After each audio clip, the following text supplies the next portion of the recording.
appropriate because we literally have Beltane over the last couple of days. We've had also All Saints Day for those who celebrate that literally today if you're in the US, and yesterday if you're in Australia. And so it's going to be quite an interesting weekend. I'll be doing a live reading demonstration for audiences down at Lakes Entrance, and also one-to-one readings at my stand. I'm actually taking some red carpet with me. I don't know, I just felt like having some red carpet. Nothing like a better grounding, is there? So I'm going to be taking that along, and I'm going to be taking your calls today. I'm sort of having to do this, one, on my phone, and two, with the other half of my laptop. So it'll be quite entertaining sort of getting through today. What I'd like to talk about, I guess, to start the show off is about trusting your intuition and how that can actually work for you, not just in your emotional life, your social life, your romantic life, but actually how it can help you with things like house buying, house selling. I don't think I actually covered on the show how with the selling of a couple of houses now and then buying new ones, how I've sort of picked that up. And usually I actually pick it up to the dollar. But I'm not sort of necessarily guaranteeing that tonight on the show. But you know, in the case of when we sold our Whittlesea home, we actually sold that in 2 weeks over Christmas, which is just not really heard of. And we sold it for a really quite a high price. And I actually felt that the buyer would want a ridiculously short settlement period and that we would have to be out and finding somewhere, which we hadn't found somewhere else to be yet. We literally got a 22-day settlement, which is kind of hilarious master number there. Given the circumstances, when I was also looking for the next place we would go to, which was in a small country town, which is just what we needed for a couple of years there, I actually got the figure that I felt it would be available for and sold for, even though it was advertised for quite a bit higher. So the exact dollar we got for that. And then when we sold that, I felt it would get sold in 4. I just didn't know if it was weeks or months. It turned out it was weeks, which in that country town is unheard of because usually properties can be on sale for a year, some of them 3 years, and they just don't sell. And I actually put that particular property up at a certain price. I said, I'll put it up at this price, but I'm going to sell it at that much because the buyer's going to offer this much. So the amount that they offered was $20,000 less than the sale price, which I felt they were going to offer that amount. And I actually contacted the real estate agent. I said, I don't know if it's today's buyer or not, but they're going to offer this much and 10,000. You know, I'd like you to stretch them out to 215 because you can get them to there, but we can't get them to 220 or 230. So I don't want to lose the sale. I'm happy to sell it at that because actually I got it quite a bit cheaper. We fixed it up a little bit. So literally she said, look, they haven't made an offer. They've got an offer on another house. Did you want me to ring them back and say that you would accept this amount? And I said, absolutely, please do that. And so that she rang them back and they said, we'll think about it. We're just waiting on the building inspector's report on the other place.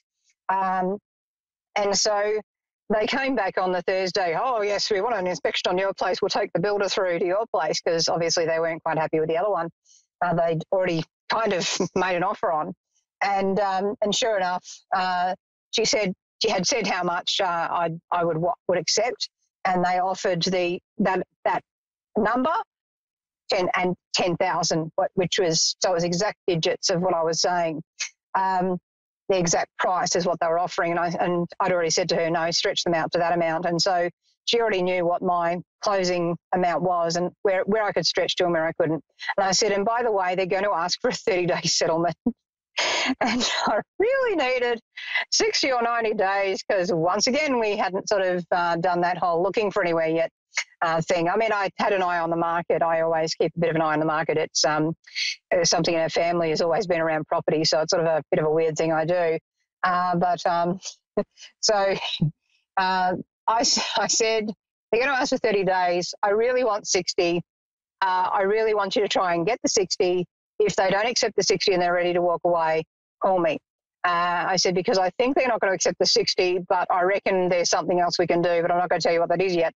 And so sure enough, absolutely has to be 30 days, blah, blah, blah, blah, blah. And so I said, look, make it 45. I know they'll settle on that. And with the proviso that if we can leave earlier, we will.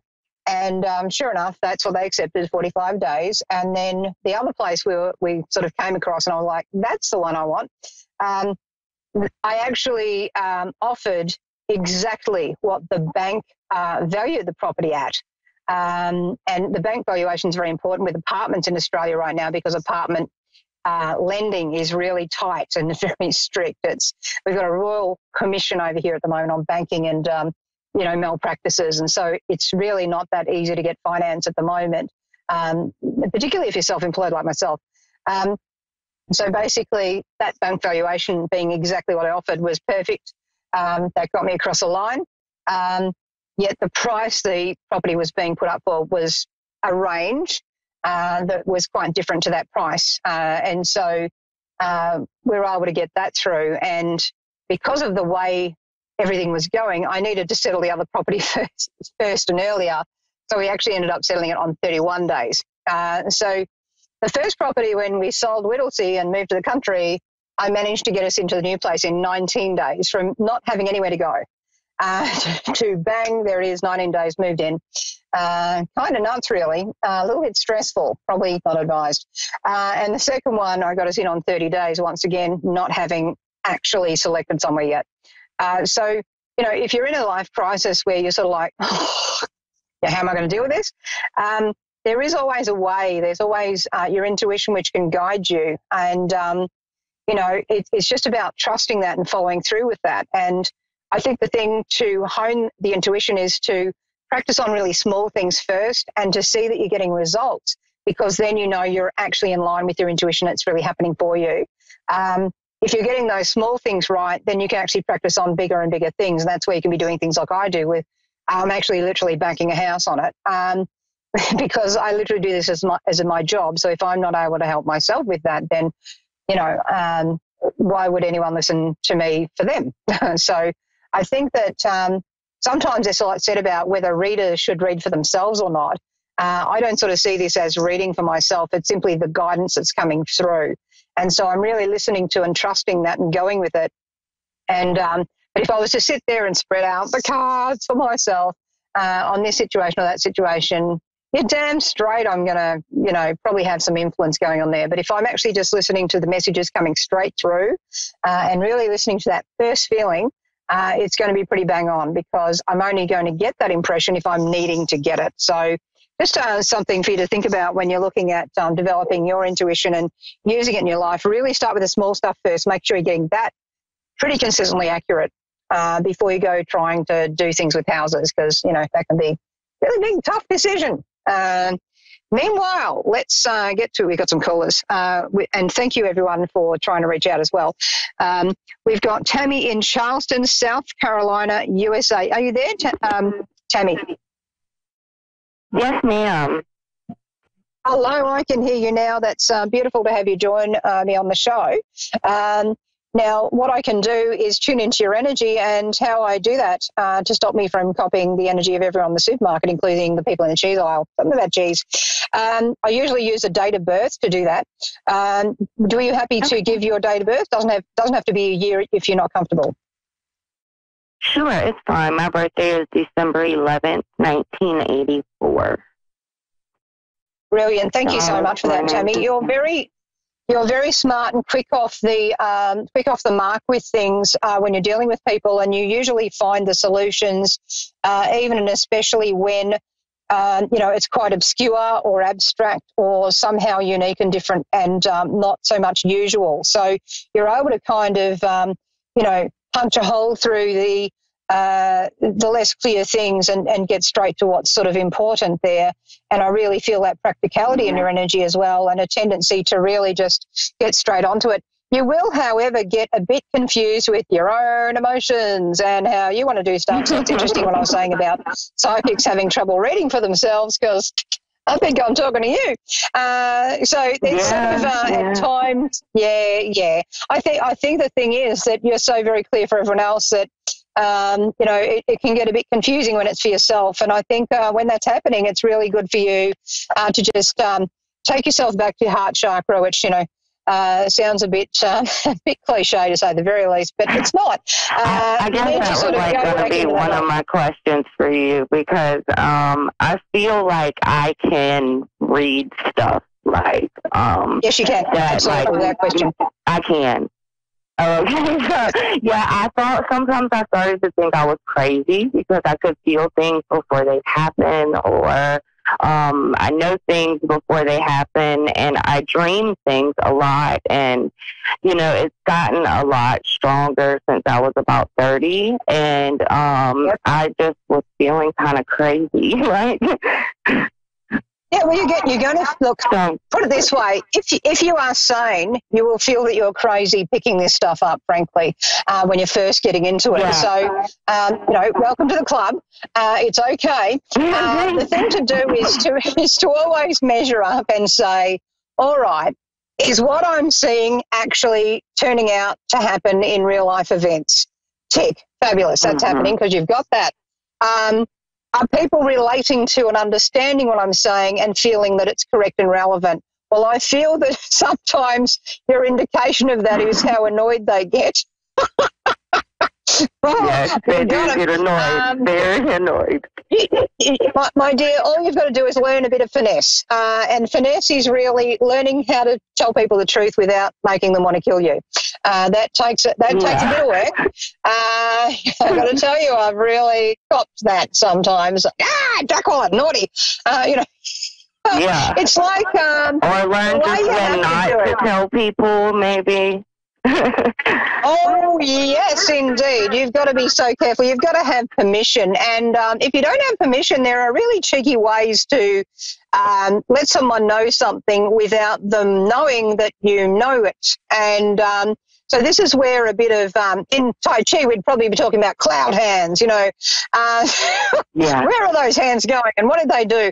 So what it is you might say, oh, I was just thinking about blah, blah, that you know is going on in their life because you're picking it up, but you're not saying that. I was just thinking about this situation when this happens to people, and I had this person the other day and I felt this and this and this about them, and they were telling me about it and I was really worried.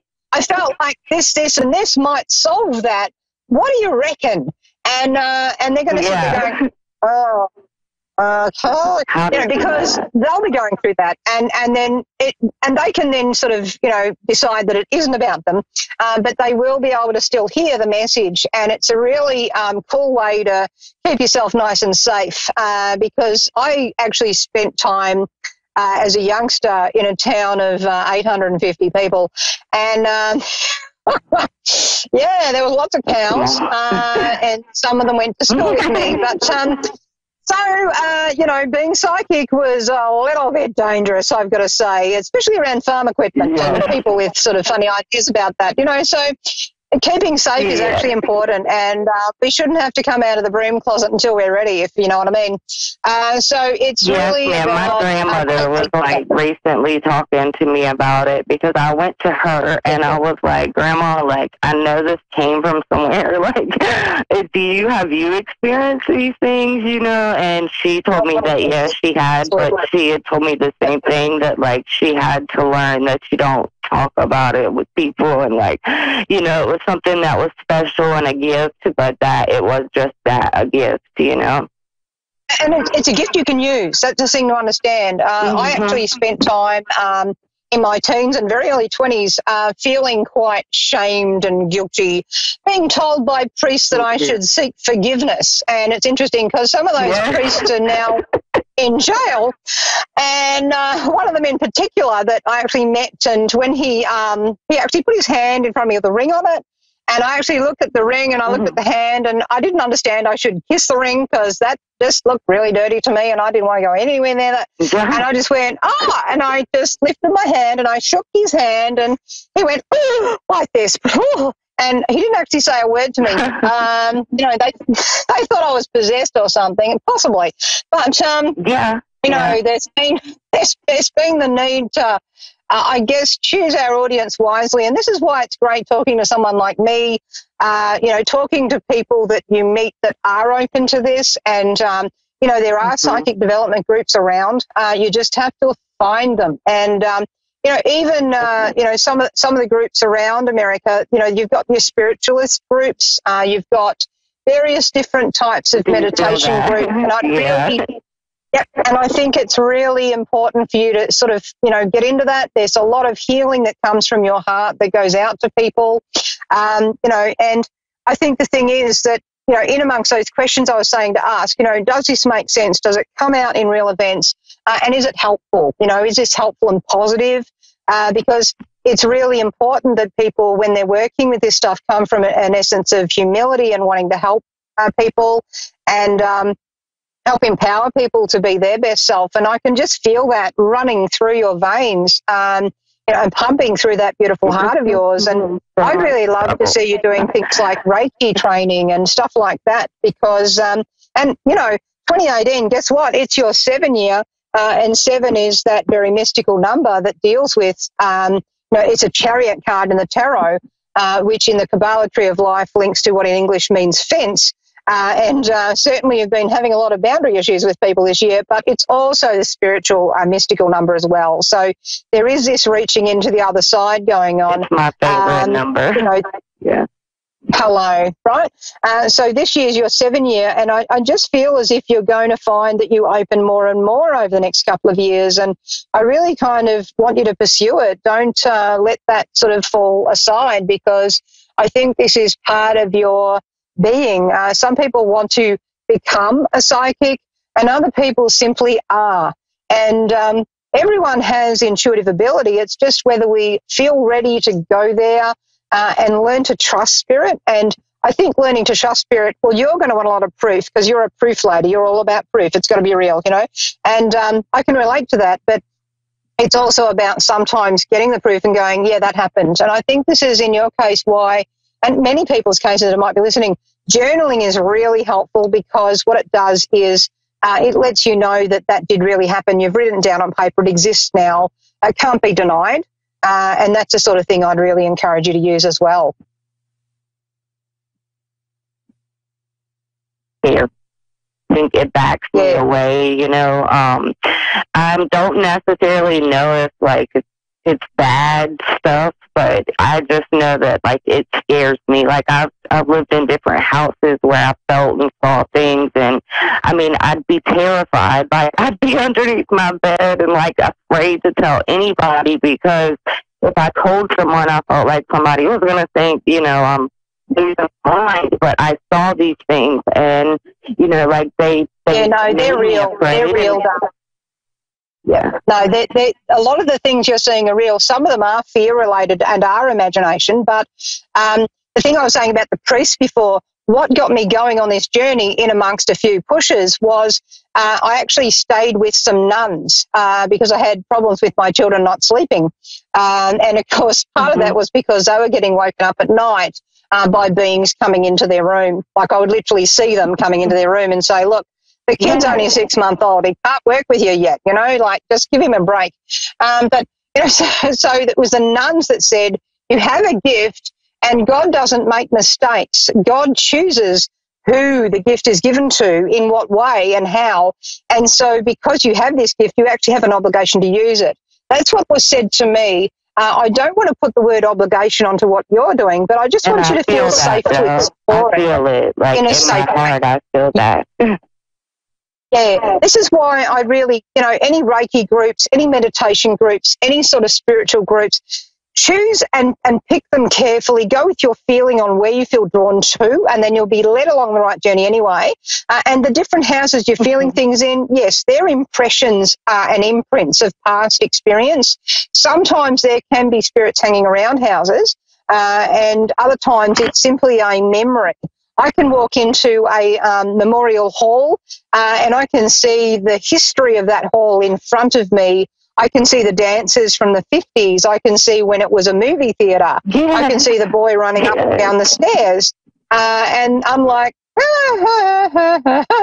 and I've actually been sitting there and I had a heater above me as I was doing a reading for a lady, and I talked about her love life cooling down, and the heater literally went poof, and it went off.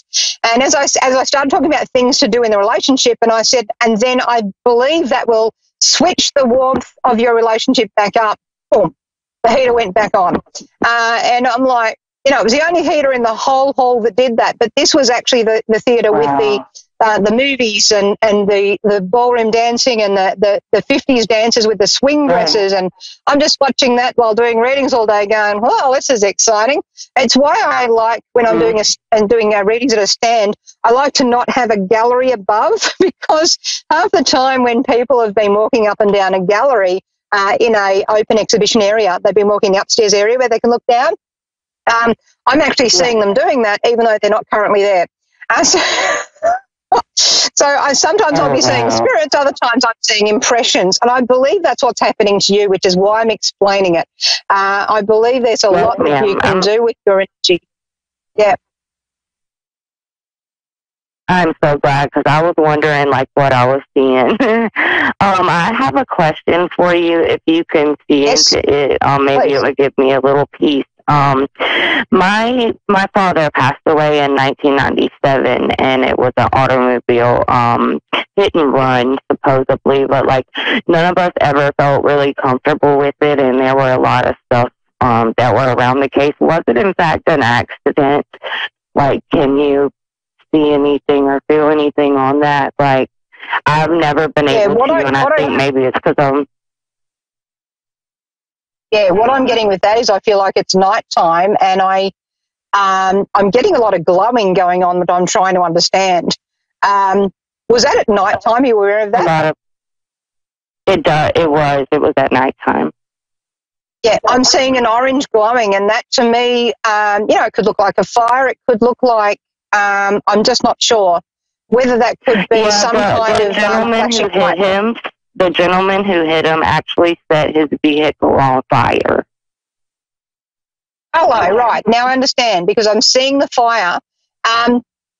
He hit his car. That's why, like, none of us really understood. He went home and he set his vehicle on fire to hide the evidence, but someone told on him, and that's how we found him. He's now deceased. Because we're running out of time, I'm just going to relay what I'm getting. I don't feel that it was initially on purpose. What's happened after it is on purpose, which is why it's confusing for you. It's why you get mixed intentions and messages about it. So we're running down in time as I'm speaking. You can connect to me on Facebook on Soulstar Radio with Jacqueline. You can send him a private message in case we get cut off. But I just feel it's not intentional going into it. It's not intentional going into it. It's what's happened after it that's completely intentional. So it is trying to hide what's happened. That's the intentional part of it. That's why you're confused. Yeah. Thank you so much. I'm definitely going to add you. I'm very thankful for you to call me. Your dad absolutely loves you, and he wants you to know that he's very proud of everything you're doing and the wisdom you're holding and the calmness you have in situations that sometimes have been dire, and he just wants you to know he's with you.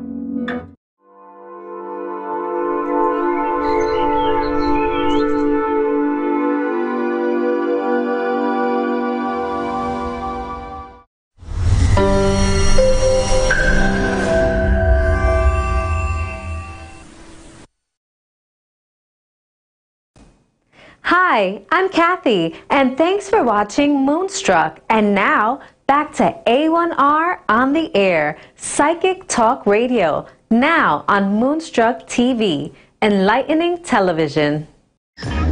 Hello everyone, this is Fiona, Vision Medium I Am Power, and you are guys of course listening to Abby Advice Show, and I have my beautiful Angel Channel 888 in the studio. How are you doing, Angel? And how was your day so far? I'm doing great, love. How about you? Doing fantastic, actually. Nice weather here, kind of sunny. Beautiful, as you can see in my background, so nothing to say, oh, O and F. So everything look good. So we are thankful. We are grateful for that beautiful, fantastic weather in California. And yeah, and everything sounds to really be fantastic.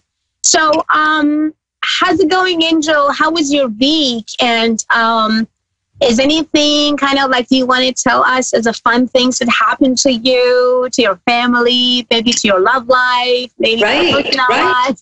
Well, this is actually a really, really good time because we are in the month of November. We have 11/11, which a lot of people, but some don't know that 11/11 is kind of that make your wish number. And so coming this Sunday, it is going to be November 11th. And we are still actually in Venus retrograde right now. So it's time to start new relationships, reevaluate your current relationships, kind of fix and mend those things up. So there's a lot of exciting stuff that is associated with this month. And there are a lot of like those good luck numbers that are tied in with it. So this is like a really, really great time to get readings and see what is coming up, and also change things that perhaps that you might not like that show up now. It's the perfect time to use the good energy to exchange that for something more positive and better for you. So I think this is like a perfect day and time for us to address things with clients now. So well, I got business-wise, actually, I got a lot of good news, you know, and I have also a couple other businesses that I'm handling, and it was just really fantastic. I mean, like, I was like, wow, it sounds to be that the month of November is just bring a lot of prosperities, abundance, and new connection, new opportunities, which making me to be so thankful and grateful. So I would recommend to all of you guys that may still kind of strugglings about like why I can't do this, why I can't do that, is kind of stop and basically try to see what you guys did as wrong things and what you are going, what you guys should do to make everything be better. Maybe there are resources, maybe connections, maybe your PR, maybe assistants, maybe a couple of people that are working for you, they are not good enough or they don't have enough actually knowledge to get you wherever you want to go. So for those people who already celebrity and wants to actually get more connection to TV and also producers and also radio shows, so I would recommend that hire the good PR, because PR is the most important person that could just scream about you and tell exactly what type of ability you guys have. And for those who wants to actually work as the PR and assistants, I would love to say that go to many courses, certificate yourself in the best ever, and then try to have a lot of networks, connections, and go everywhere. Try to be open to every single ideas, and then like open the door to a lot of businesses. So don't kind of like put yourself in the middle of one business. Okay, I can just do this. I can't do another things because I am just kind of like professional on this. Well, it's good that you have your own package, you have your own experience in a place, but you know what? The thing is, you don't need to just do it because you did for so many years. That's why I'm actually challenging people or challenging my students and change change and challenge as much as you can. Change and challenge is very good for each of us. So don't be concerned about change. Don't be concerned about challenge. Change and challenge is always going to make you to feel happiest, healthiest, and wealthiest in this earth if you just do it in a good way. So back to studio, I have Jojo from England. Hello, Jojo. How are you doing? Hello. I'm fine, thank you. Awesome. Jojo, give me a date of birth, gorgeous, and then tell me what you have in your beautiful mind and what me and Angel can do for you. Go ahead, sweetheart. I'm just really wanting to know about my children and my career. Okay, when you are talking, yeah, that's very good. That's fantastic, actually, questions, because everybody want to know about, again, children and career. So basically, I want to first start and open your Pentagon for your career, because it's very important for me to tap into the energies of finance because of the month of November and December before we're going to actually pass the 2019. I'm open actually your Pentagon. I need your date of birth. Please give me your date of birth. The 11th of March, 1972. Awesome, Miss 11. Let me just open for you. You actually get into the reading for November as 11/11. So basically, the first things that I can see in your pentagon is about 2 good news. There is 2 opening. The one maybe make you or found you a little bit challenging, and then maybe you're going to feel like, I don't know, that could be fantastic if I say yes to it, but it would be kind of a little bit difficult back and forth things. But I would say, don't be concerned and worried about challenge or challenges when it comes to the first ideas or actually the first offer that come.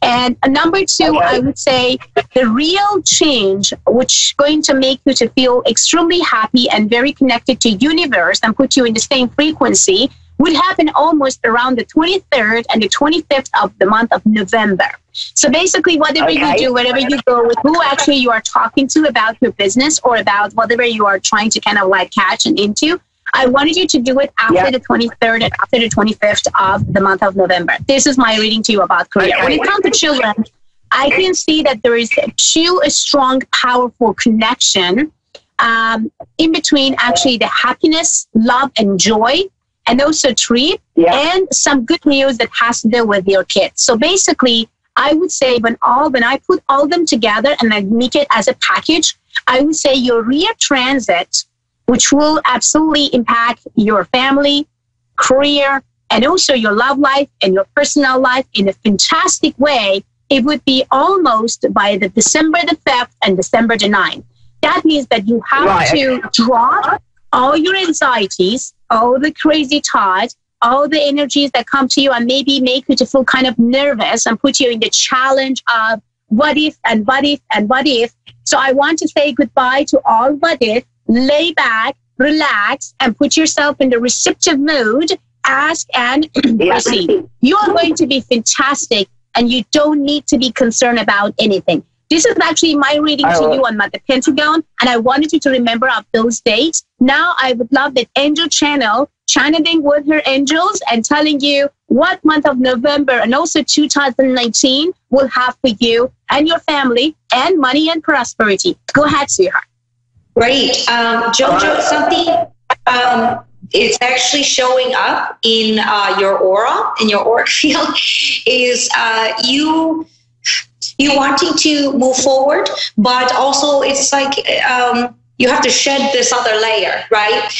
It's almost like you're trying to wear multiple coats, like shed one so you can put on the fantastic coat that you want to wear, okay? You and then also wanting to hang on to this new coming, and it prevents you from really grasping that new if we do that, right? So Fiona says, really kind of embrace it. That's like just releasing one so that you have 2 hands to grab in the new energies that are coming into you, okay? And that includes this prosperity. They also show to me like an improvement in your health. It's something that's just coming through with energy-wise. And so that is something that's actually going to kind of like trampoline you into this next new level that you have coming. Like 2019 is really, really happy for you. It shows up as really bright and actually more prosperous and abundant, which closens, actually tightens up your connections like with your children and things like that, okay? And also relationships with coworkers. Like 2019, I think, is actually a good relationship year for you. Things kind of get where at times you may feel disconnected from people or difficulty in establishing a connection. That is going to actually get lighter and easier for you. Yeah. So Jojo, I have a question for you because I'm actually seeing in your Pentagon some very interesting and nice vibes and also numbers. Are you trying to do something with your body or kind of like trying to do some changes, or are you kind of like making a decision to do something for the next year, or basically you started kind of about like 2 months ago to think about it?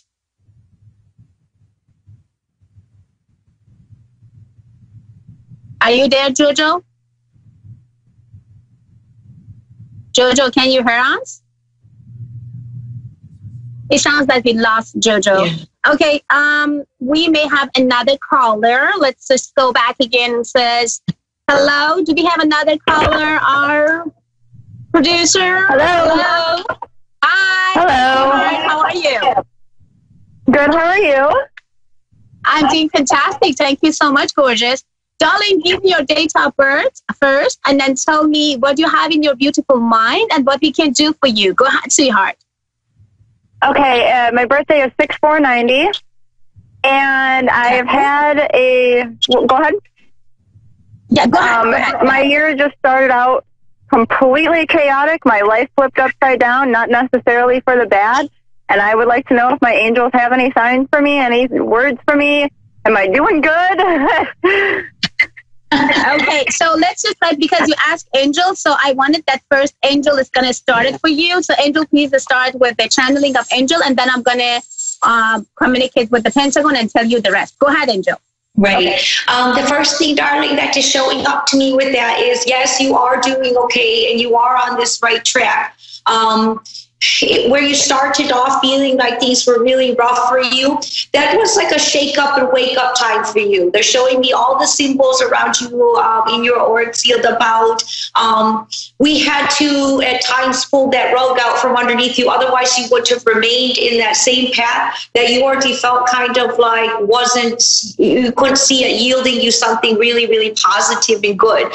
And so when you feel like they're really just rattling you about things and just kind of pulling things away, it's done so that you can kind of start anew. And I see you actually already doing that. Your energy is building right now. So you're actually going to end the year really, really well, where you are going to be able to reflect back and see that where you felt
Talking too much. Don't talk too much about your private life to your friends, family, maybe coworker, maybe other people around. Try to just find people who you know they are positive, they send positive energies, and they are supportive.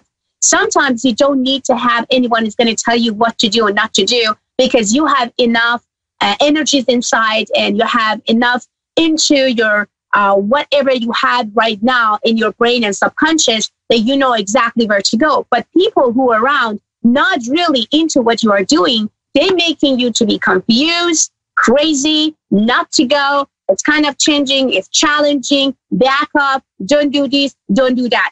All I wanted you to do is hijack your subconscious mind. That's why I actually put my name, or my clients put my name as a, this is like a surgeon, like his, what is that? Like a not brain surgeon, but hijacking the subconscious mind, like a subconscious mind surgeon. You have to do the surgery in your subconscious mind. You need to hijack your subconscious mind. If you go through a lot of pain right now, if you have a lot of trauma, if you may actually in a place that you are not really feel yourself anymore, then you need to hijack your subconscious mind by distract your subconscious mind, but stop focus on the negativity and craziness and all the pain that maybe you went through. So you have to change the thought, ideas, feelings, frequencies, circumstances, people around to really find yourself in a better place. So now my question to you is, what made you to be in that crazy, or better say, kind of not knowing place? Because normally, as I can see in the Pentagon of yours, you are very talented. You know what you want. You get go, girl,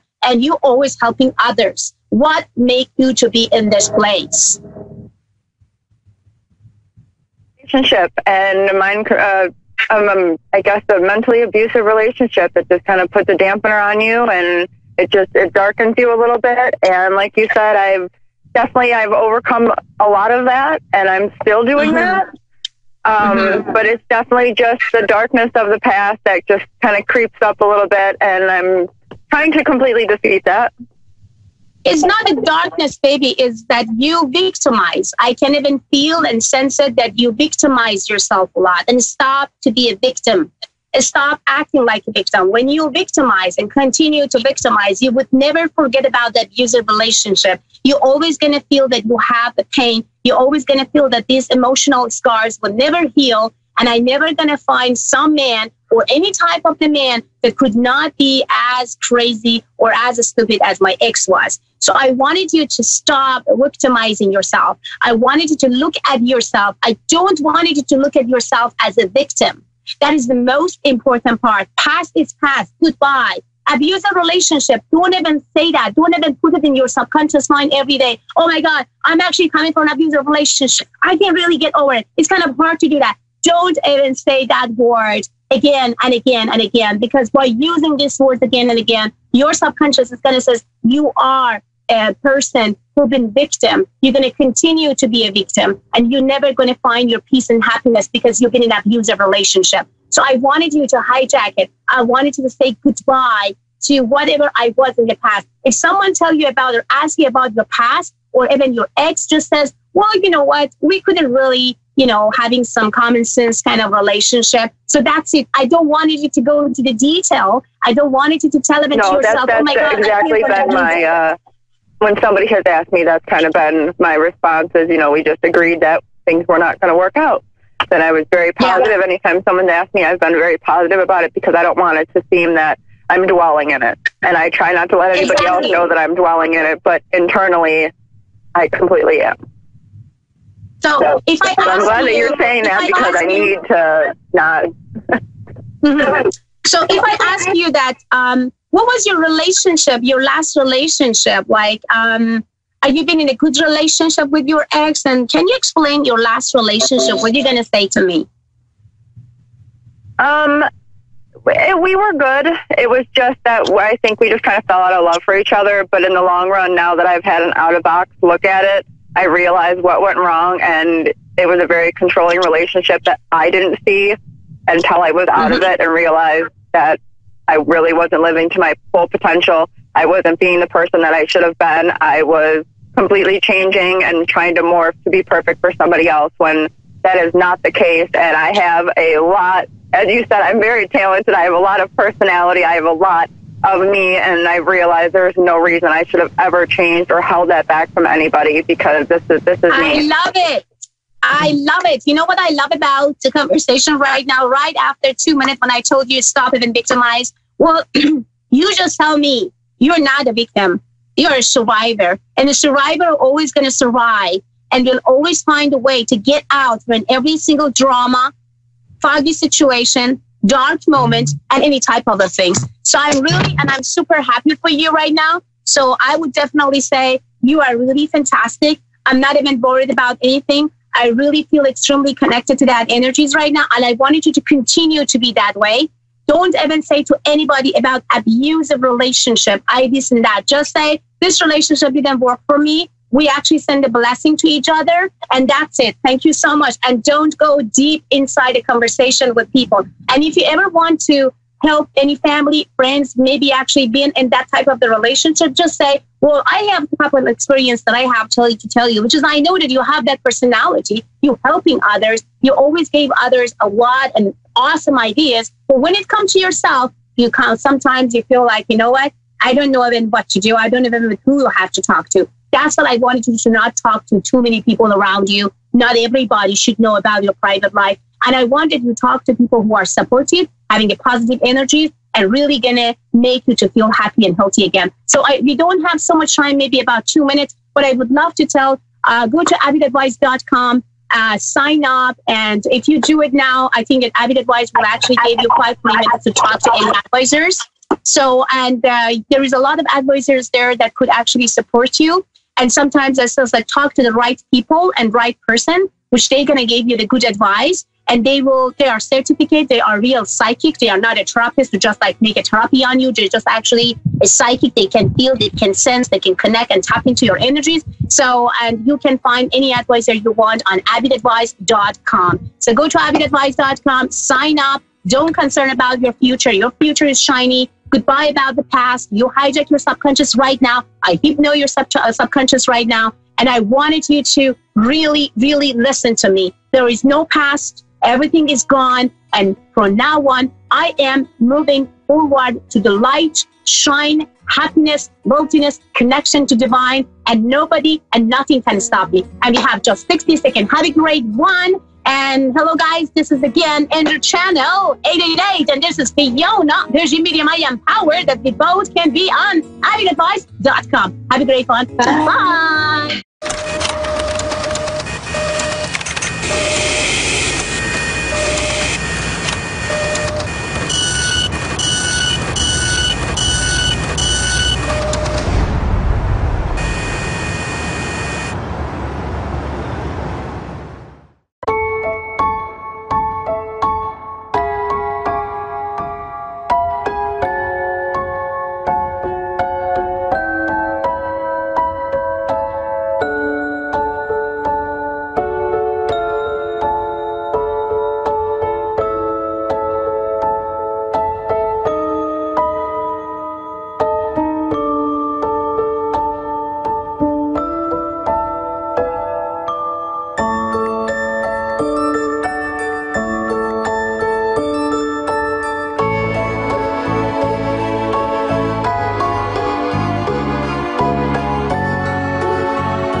everyone, and welcome to A1R Psychic Radio and Moonstruck TV. We are live airing from the UK, and that is at 8 p.m. in the UK. So we're doing a lot earlier show than normal. So that's all good. So I hope you're all listening. And so I was thinking about the show that we're going to do. Actually, first, before I do that, I just want to sort of say where you can find me, because I think that's important, because often people think, well, where do I find Gail? So first of all, my name's Gail Moffat. You can find me on Facebook, which is Gail Moffat, British international medium and teacher. And you can also find me on my website, which is gailmoffat.com. So I do hope that you can come and find me after the show, perhaps. Anyway, I was thinking about what we're going to talk about tonight. And one of the things that, so I was asking the spirit world, what would you like to talk about? And so they said to me, talk about the meaning of life. And the meaning of life is, on the one hand, can be very complicated, but on the other hand, is quite simple. And so I'm going to try and give the complicated version and the simple version, and hopefully I'll get it across. But I know that I only want to sort of spend about 5 minutes talking, because I know that we're going to have hopefully 2 callers calling in. So first of all, I want to say that the meaning of life is all about learning life's lessons, and they can be hard or difficult or easy, or, it can be of a varying degree. And that can depend upon the soul and the soul's purpose of life. So, for instance, the purpose, say, if you take my purpose is to perhaps reach people and create an understanding of spiritual matters. And whereas another person's purpose is to perhaps do some sort of medical work, or to look after animals, or to teach children, or, all sorts of things like that. And that can be quite rewarding in itself. But, it doesn't necessarily mean that it's going to be, something sort of big like that. It can be sort of just looking after your family, or, and within the dynamics of the family, you learn many lessons.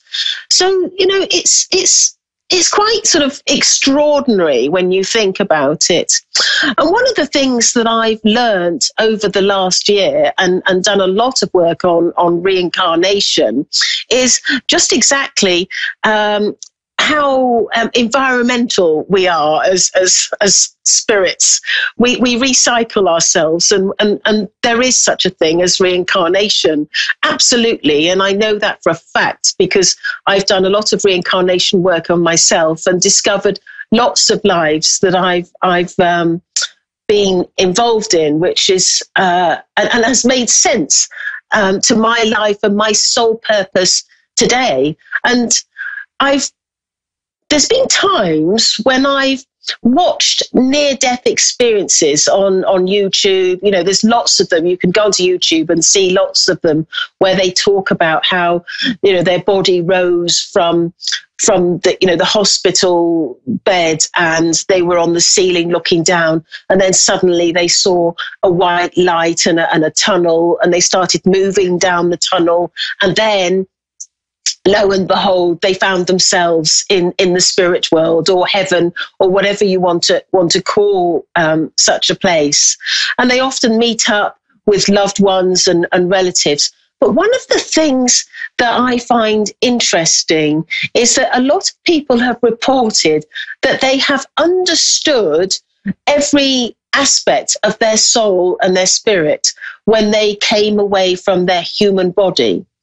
And that sort of, what that says to me, my understanding of that is that they are aware of the lives that they've lived previously, and they are aware of their soul purpose and what they came to the earth plane to achieve. Now, I hope that, we we can all achieve that soul purpose and do what we came here to do, because it would be frustrating to do it again, I guess. I'm not sure that I'd want to do this again. But anyway, I know that our soul purpose is given to each and one of us, and it's given to us by God. We are meant to be here. We are meant to learn our lessons, and that in itself is something quite miraculous. Anyway, I'm very aware that I have a reader, sorry, not a reader, I'm the reader. Let's get my terminology correct. I have Lauren in Edinburgh waiting for a reading. Are you there, Lauren?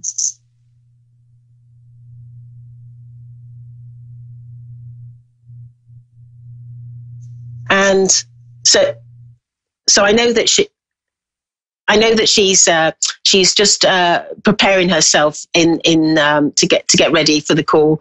But yeah, so I'm aware that we have, I was talking about the soul and the soul purpose and how important this soul purpose is. And I wonder if, when I look at sort of somebody like, let's take Nelson Mandela or Gandhi or somebody like that, and sort of we can look at their soul purpose, how amazing their soul purpose was, and specifically when you think about Gandhi, he managed to bring independence to India, and then he passed. So it's almost like his job was done, the soul purpose was done. So that's sort of interesting, isn't it, about soul purpose? But anyway, I believe we have Lauren in Edinburgh waiting. Hello, Lauren, are you there? Yeah, hello. Hello, you've got a nice Scottish accent. Thank you. I've actually got the cold at the moment, so my voice is a bit rough. Oh, it doesn't sound rough to me. And I love that Edinburgh is a soft Scottish accent, isn't it? It's a lovely accent. So how can I help you? I was just wondering, you said you were going to get my reading. What kind of readings? A general reading, or? Well, we can. Do you want me to ask you a question? Well, how I work is I'm a medium, so I can connect to loved ones in the spirit world, or I can look at aspects of your life. And so what I generally do is sort of ask people sort of how they want me to work, because we have such a short space of time to get to the point. Yeah, I'd be quite happy for a message from my loved ones. Okay, is there somebody in particular that you'd like to hear from? Probably my dad or my granddad. Right, okay. Right, the first person that stepped forward is your grandfather, and he's here with me. But I'm aware, he's saying to me that he does have, he wants to let you know that your dad is okay, and that he's settled in the spirit world. Now that would suggest to me that it hasn't been long since he's passed to the spirit world. Would you understand that? Yeah, it's not been that long. It's been like 3 years. A year, yeah, because this is what your 3 years. Because this is what your grandfather is saying. He's saying that he's okay and he's settled in the spirit world, and he's saying that there's many times when you call out to particularly to your father, sort of, when you have issues or problems, and sort of, and there's been many times where you've said, I wish you were here, because I know that there's a sense of really deeply missing your father, and your grandfather is saying to me that when he passed to the spirit world, I feel that he'd suffered, quite did one of them pass with a lung condition or something to do with their chest? My dad, he had cancer, like it went all the way through his body. My granddad, I think my granddad's heart went, because I was only young when he died. Yeah. I was 14 when he died, like. Yeah. My dad has, like, whole body stopped functioning. Yeah, well, I know that there was cancer in the lung as well, because I feel that there was a difficulty with the breathing, and I'm just being made aware of that. And I know that he had a bit of a difficult time of it, didn't he? With all the treatment and everything, and your grandfather is saying that he suffered greatly, with all the treatment. And I'm not telling you anything that you're not aware of, but what your grandfather is pleased to say is that he was the one that came to meet him and help him come across to the spirit world. And he's also saying to me that he looked after him when he got to the spirit world because he needed lots of healing and care. And that's quite often the case when somebody's gone through a difficult passing. They need a lot of healing and a lot of care. But he's absolutely all right now, and has been for some time. But your grandfather wanted to step forward first and let you know that he was the one that has done that for your father. And he's saying to me that you must have said these words that to your grandfather, if you're listening, please can you look after my dad? You must have said those, because he's telling me that that's what was said. Does that make sense to you? Yeah. Because I know, and that's why he particularly wants to come forward and let you know that he's done that. Now I'm hearing dad, and I know that your dad is stepping forward, and he's got a big beaming smile on his face, and I feel that he would have been a bit of a laugh and a bit of a joker and sort of good fun to be around. Does that make sense to you? Yeah, and he's a bit of a tease as well. He wouldn't think twice about sort of creating some sort of teasing sort of thing going on with people, and people just adored him though, and I'm seeing lots of flowers, and he's talking about his funeral, because I feel that there was lots of flowers and lots of people that were brought. It came to the funeral. It was like it was inundated, and he's showing me some roses, because I feel that there's some roses that were significant with the funeral, and they look like they're either white or cream or yellow. They're a pale sort of colour. Does that make sense to you? I bought them from my little girl. I bought them roses from my little girl. Yeah, because I know that they're significant, and he's showing them to me to let you know that he's got the roses. He's got the roses, and there was quite a few. I feel that there were a few things that were put in the coffin as well, and it looks like there may have been some. I don't know whether I can see sort of gold. I don't know whether it's cufflinks or jewelry or watches or something like that. Does that make sense to you? I'm not really sure about that, to be honest with you. Okay, because he's showing them to me. So maybe he's showing them to me for a different reason if they didn't go in the coffin. But I know that there's something significant about some of his pieces that he's got. And I'm just asking him what he wants to say about these pieces.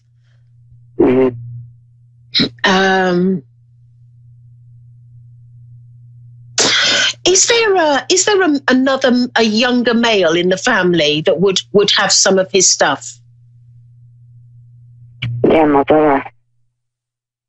Yeah, and would he have like the things that I've mentioned, like his, I don't know, watch or cufflinks? Because my mum and dad were divorced, but my mum had all the gold, and my brother, I think, stole it from my mum's house.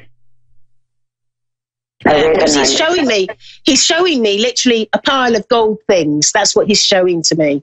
So I know that because so it's his way of letting you know that he knows what's going on. I'm just going to double check with him that was what he was trying to say. He says, yes, that's right. He says, and he says, you have to excuse me, I'm not used to communicating, he says, because I feel that this is probably one of the first times that he's communicated. Would that be true? Yeah, like I can feel him in my house and stuff, and I know he's here because he visits me in the house, because I can feel him. And I hear noises and stuff like that, but I've never actually had to read him properly over the phone or anything. Yeah. Now I've got somebody waiting online for my next call, and I've only got 10 minutes left. So I'm really sorry it goes so quickly, but I just want you to know before I go that your father, he's like blowing you a kiss, and he says that he wants you to know that he's always there looking after you. Have you got children? Yeah, that makes sense. I've got a girl, yeah. And has this girl been born after he's passed? No, she was she was a twin, but I lost one of them, but she was only like one and a bit when he died. Right, okay, because I feel like she wasn't even two. Yeah, because he's drawing my attention to a little child and and wanting you to know that he's around the child and sees everything that sort of that goes on in the child's life. And also he's showing me lots of pictures that the child has drawn and that are stuck up around the kitchen. Do you know about he's saying that you're inundated with pictures. It's like there's loads. But that's his way of letting you. That's his way of letting you know that he's around. Listen, if you want to find me or speak to me more, find me on Facebook, Gail Moffat, International British Medium and Teacher, or gailmoffat.com. Thank you so much. Thank you very much. I love your accent. Love it, love it, love it. Anyway, so thank you very much. And I have now, who I've got? I've got Heather in Simpson Bay, St. Martin. St. Martin, yes. Are you there? Yes, I'm here. Hello. And how are you this evening? I'm doing well. How are you today? Well, it's probably the afternoon for you, isn't it? It's evening here. Now, I'm doing well. So I'd like to, I know we've only got quite a short space of time, got 10 minutes left. So I'd like to sort of, I'd like to talk about or find out where you'd like me to focus and whether I'm a medium, so I can look at aspects of your life or connect to somebody that you love in the spirit world. Okay. Where would you like me to put my focus? Actually, someone in the spirit world would be great. Wonderful. My best bit. I love the mediumship. Anybody in particular, so I can just get them straight away? Yeah. Do you want the name? Name and relationship. Name and relationship. Kiki, and she was one of my best friends.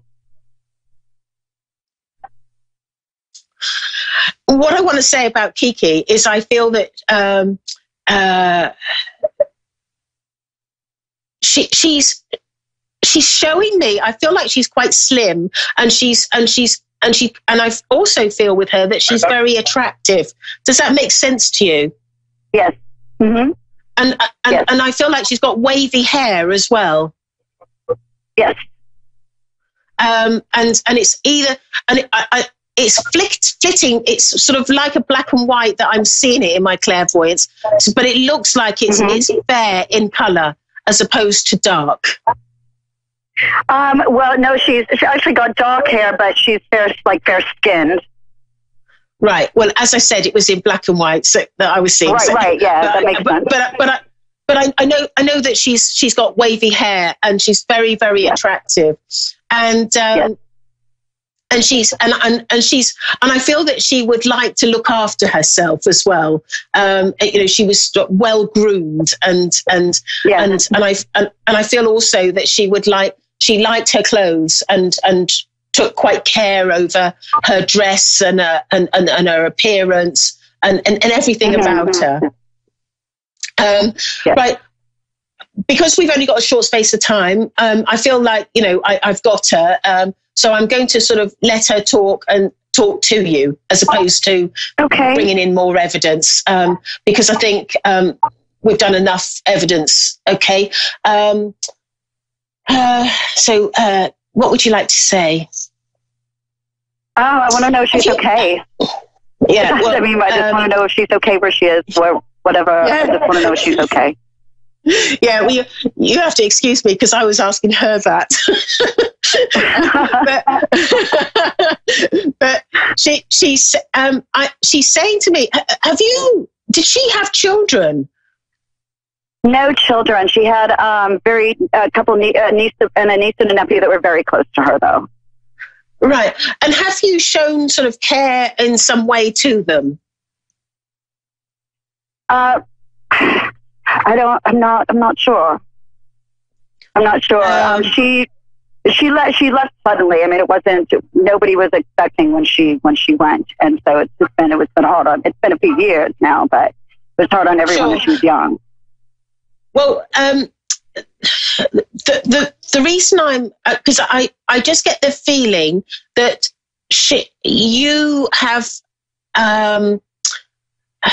it's like you've kept in touch with some of the members of the family. Does that make sense to you? Yes, her sister, very much so. I'm in touch with her. I've never met her sister. Her sister lives in Bermuda, but I've kept in touch with her sister very closely. Right, and she's thanking you for doing that, because it helps her to be have everybody connected. It's like she enjoys that connection. She's saying to me that she remembers. I feel like there were times when you would have gone to sort of parties together, and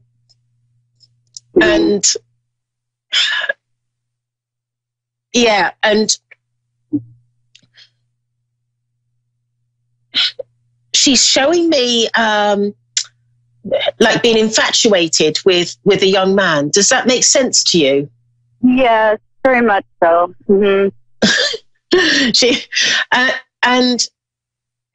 And she used to sort of like, before she would go to the party, it was like, oh, I hope I can speak to him, or I hope we're gonna, it's gonna work tonight, and sort of things like that.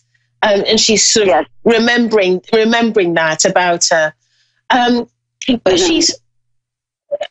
she's saying to me that when she was alive, you used to sort of be, it's like you used to be more of the sensible one. And you used to give her quite sort of grown-up advice. Does that make sense to you? Right. Yeah, very much. Very much. For sure. Because she could be a little bit scatty, and a little bit sort of, sort of, do things, and you sort of like, what are you doing? But she was quite sort of youthful in her approach to life, but you were always the sort of the woman, the voice of reason and the voice of sensibility, and you always gave her the good advice. And she's saying she's so appreciative now of some of the advice that you used to give to her. But there was a little bit of a defiant streak in her, and sometimes she wouldn't always listen to what you were saying to her. But you were quite good in a way, because you wouldn't be forceful in your opinions. You would just sort of like, oh well, she's doing what she's doing. Does all that make sense? Very much, yeah. She was the wild child. I was like her island mama. Yes, yeah.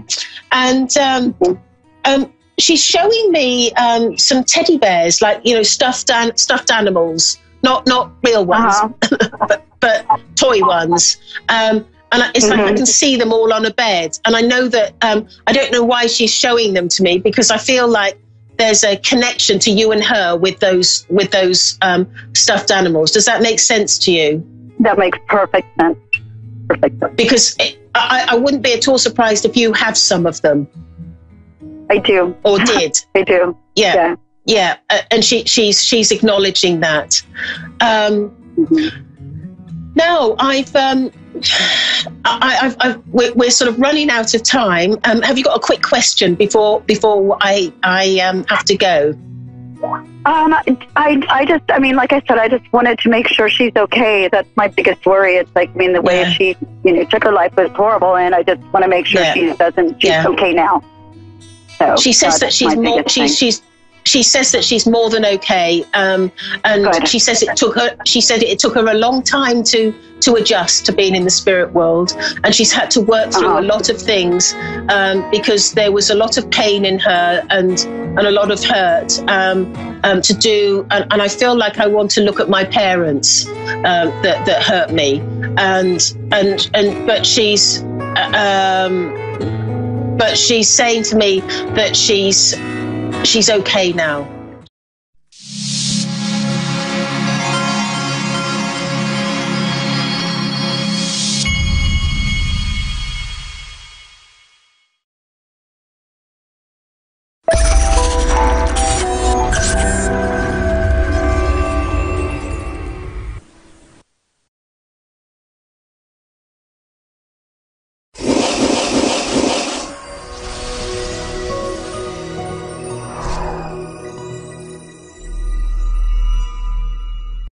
Hi, everyone. Thanks for tuning in to the Ask Rebecca radio show on A1R Psychic Radio. Thanks for tuning in. I'm so excited.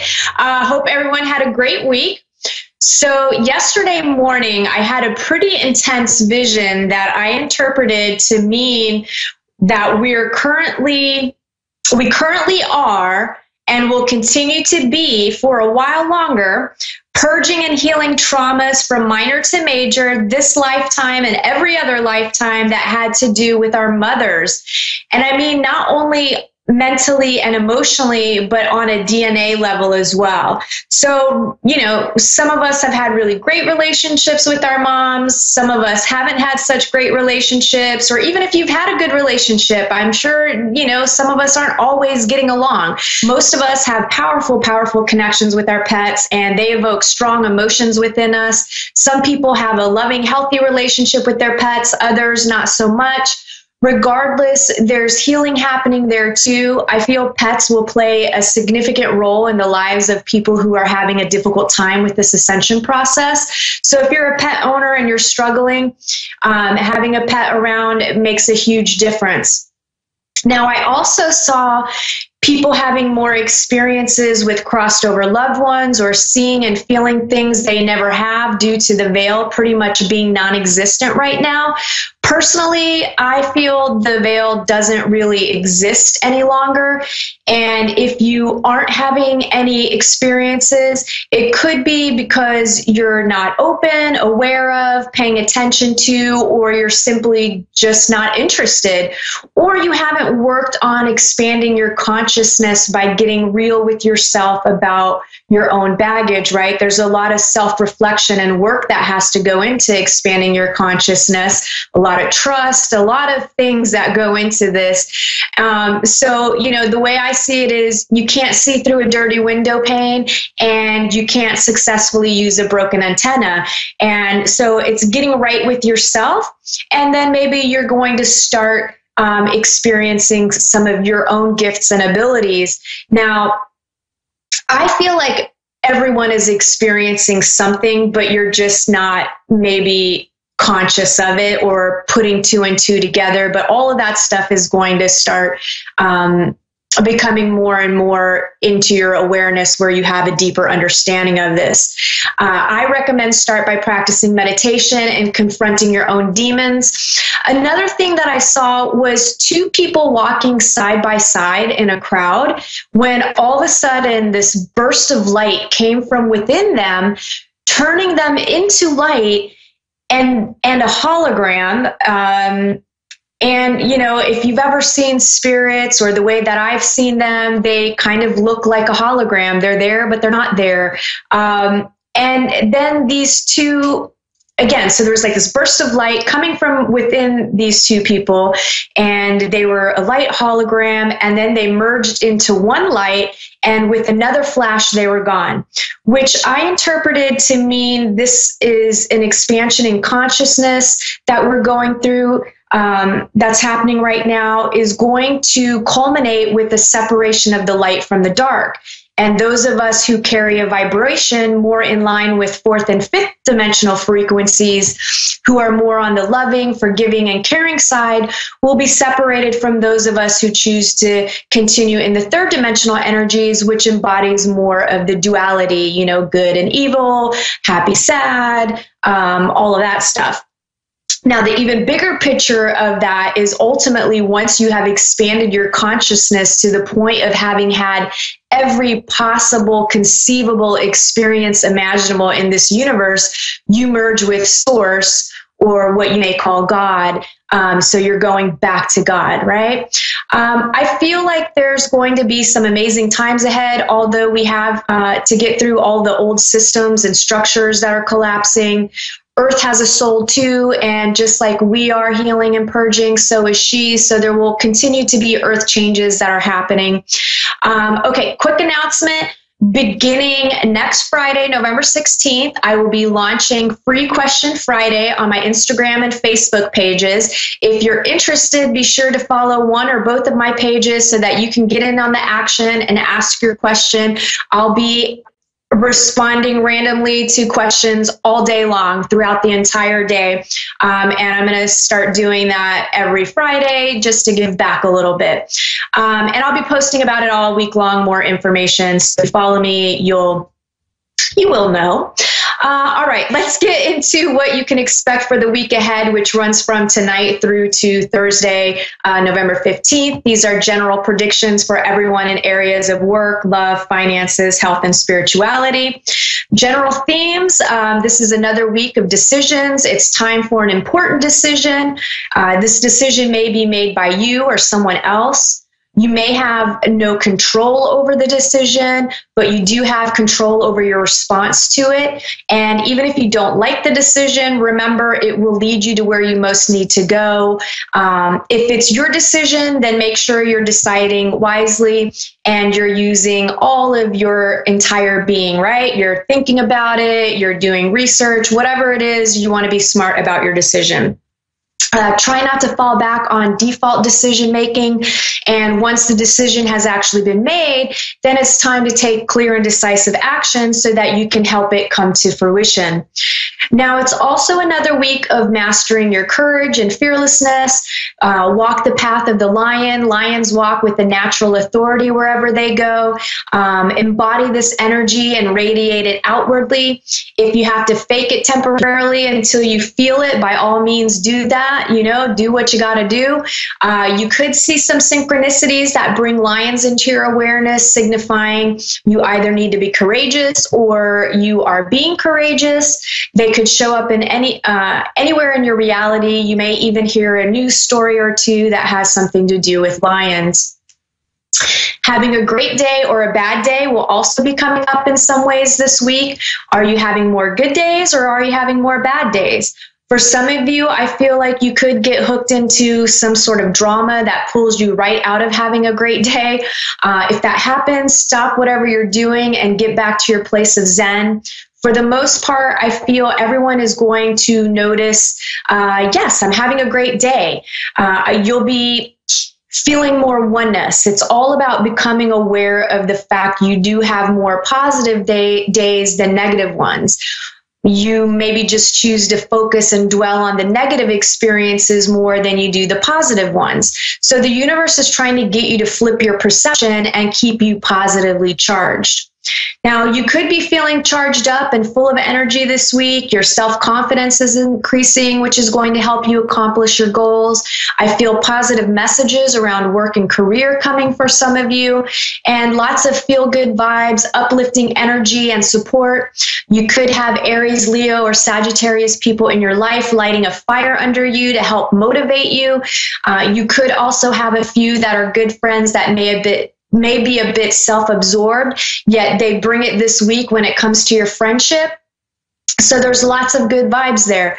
I also feel some of you who have been trying to conceive are going to get some really positive news. For some of you, I feel like you find out you're actually pregnant.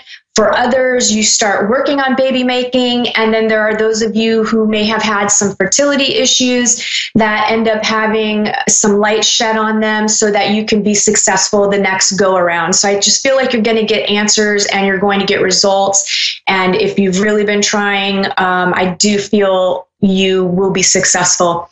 And also, Monday, I believe it is. I believe it's Monday. Whatever day, 11/11/11, right? So this year, November 11th, 2018 adds up to 11/11/11. And this is going to be a really, really, really great day in manifestation.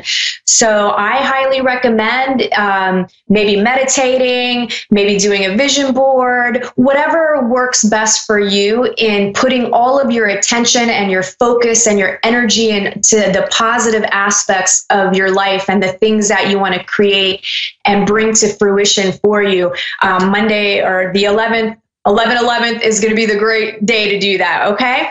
So for fun, I recently purchased these Rebel deck cards. They're a little racy, they're a little, dirty, but this is a PG show, so I can't use certain language that is used on the cards. But I did pull one for everyone this week, and here's what your Rebel deck card says. It says, get the F outside, move your butt, your body is pissed at you. So to me, that means this week, try to find some time to get outside in the sun, get out in nature, go for a walk, move your body so that you're moving energy. It helps get rid of stuck emotional stuff, and just being outside, it's healthy, it's good for you. All right, let's get into work. For those of you employed, you could be traveling this week for work. If so, I feel it will be a great trip. You'll even have some fun. Unless you're in a completely negative mindset, but I kind of feel like most people aren't going to be in a negative mindset this month or this week. Even if you do struggle with that, I just kind of feel like it's going to be a good week. So overall, I'm feeling lots of positive stuff in regards to work, and everyone's getting things accomplished quicker than expected. Work, for those of you looking for a job, I do feel like you're getting a call back this week from the interview you had, and you get the position. People are getting hired this week. If you don't get hired this week, you'll be getting calls for interviews. I do feel for some, a woman with lighter hair will be significant. Excuse me. Oh my gosh. Lighter hair will be significant in the hiring process or helping you in some way find a job. And those of you that are in committed relationships, love, dating, if you haven't been talking to each other lately or haven't had quality time together, then make it a point to do so. The energy is primed for good conversation. It will improve your feelings of closeness. Just make sure you're communicating as clearly as possible. Say what you mean and mean what you say. Don't play games. Expecting your partner to know what you want when you don't even know yourself, or you aren't expressing it clearly enough.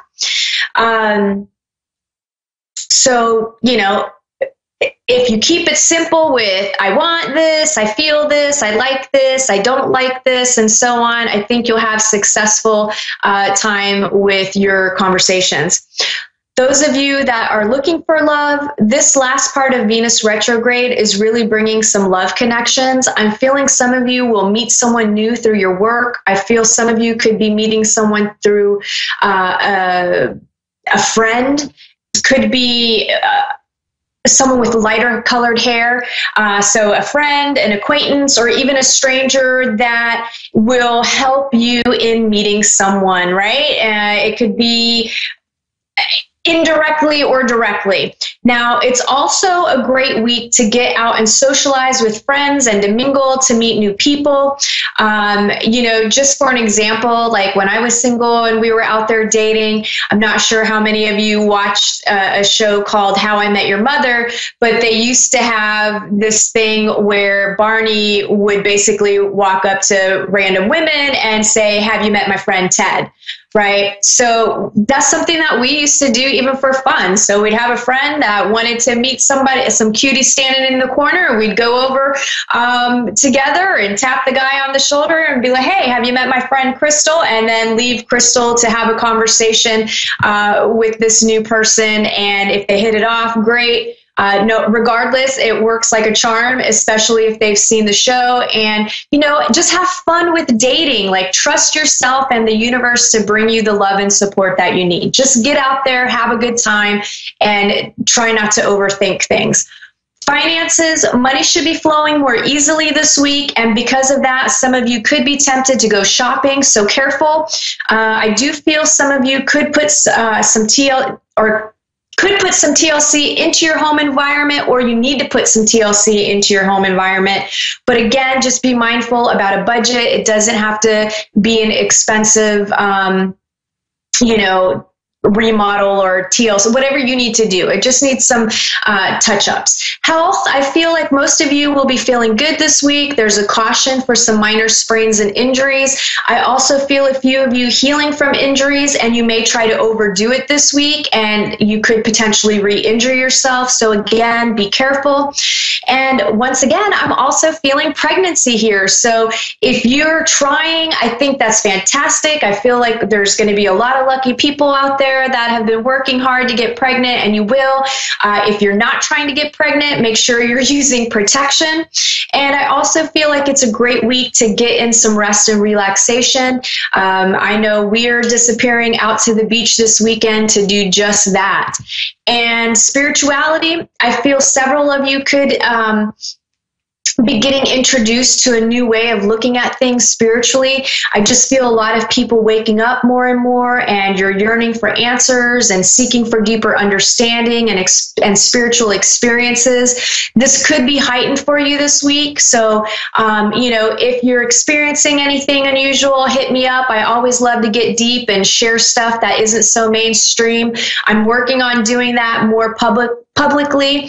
I always want to make sure that I'm sharing information as accurately as possible, or if I channel it, that I'm interpreting things properly, right? Being telepathic and having psychic abilities doesn't come with a user guide on how to interpret or properly communicate what you're seeing, feeling, and hearing. It's very much an individual experience of signs, symbols, metaphors, coding, geometry, and language. It just takes time to develop and master your understanding through trial and error. And some of you are going to be going through this. You know, we all have this capability, and that's going to be coming online more and more for you. I've talked about that in the past videos, where the whole telepathy thing is happening more frequently.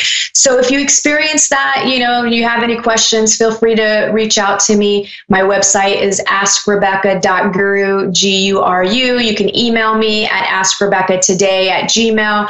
Whichever way, feel free to reach out to me. That covers this week's predictions. I am sending you all lots of love. So I look forward to connecting with you next week. Hopefully I'll be in a better headspace. I feel like I'm having a little bit of a download, and I'm having a difficult time communicating properly as well this evening. So I'll connect with you next week. Bye.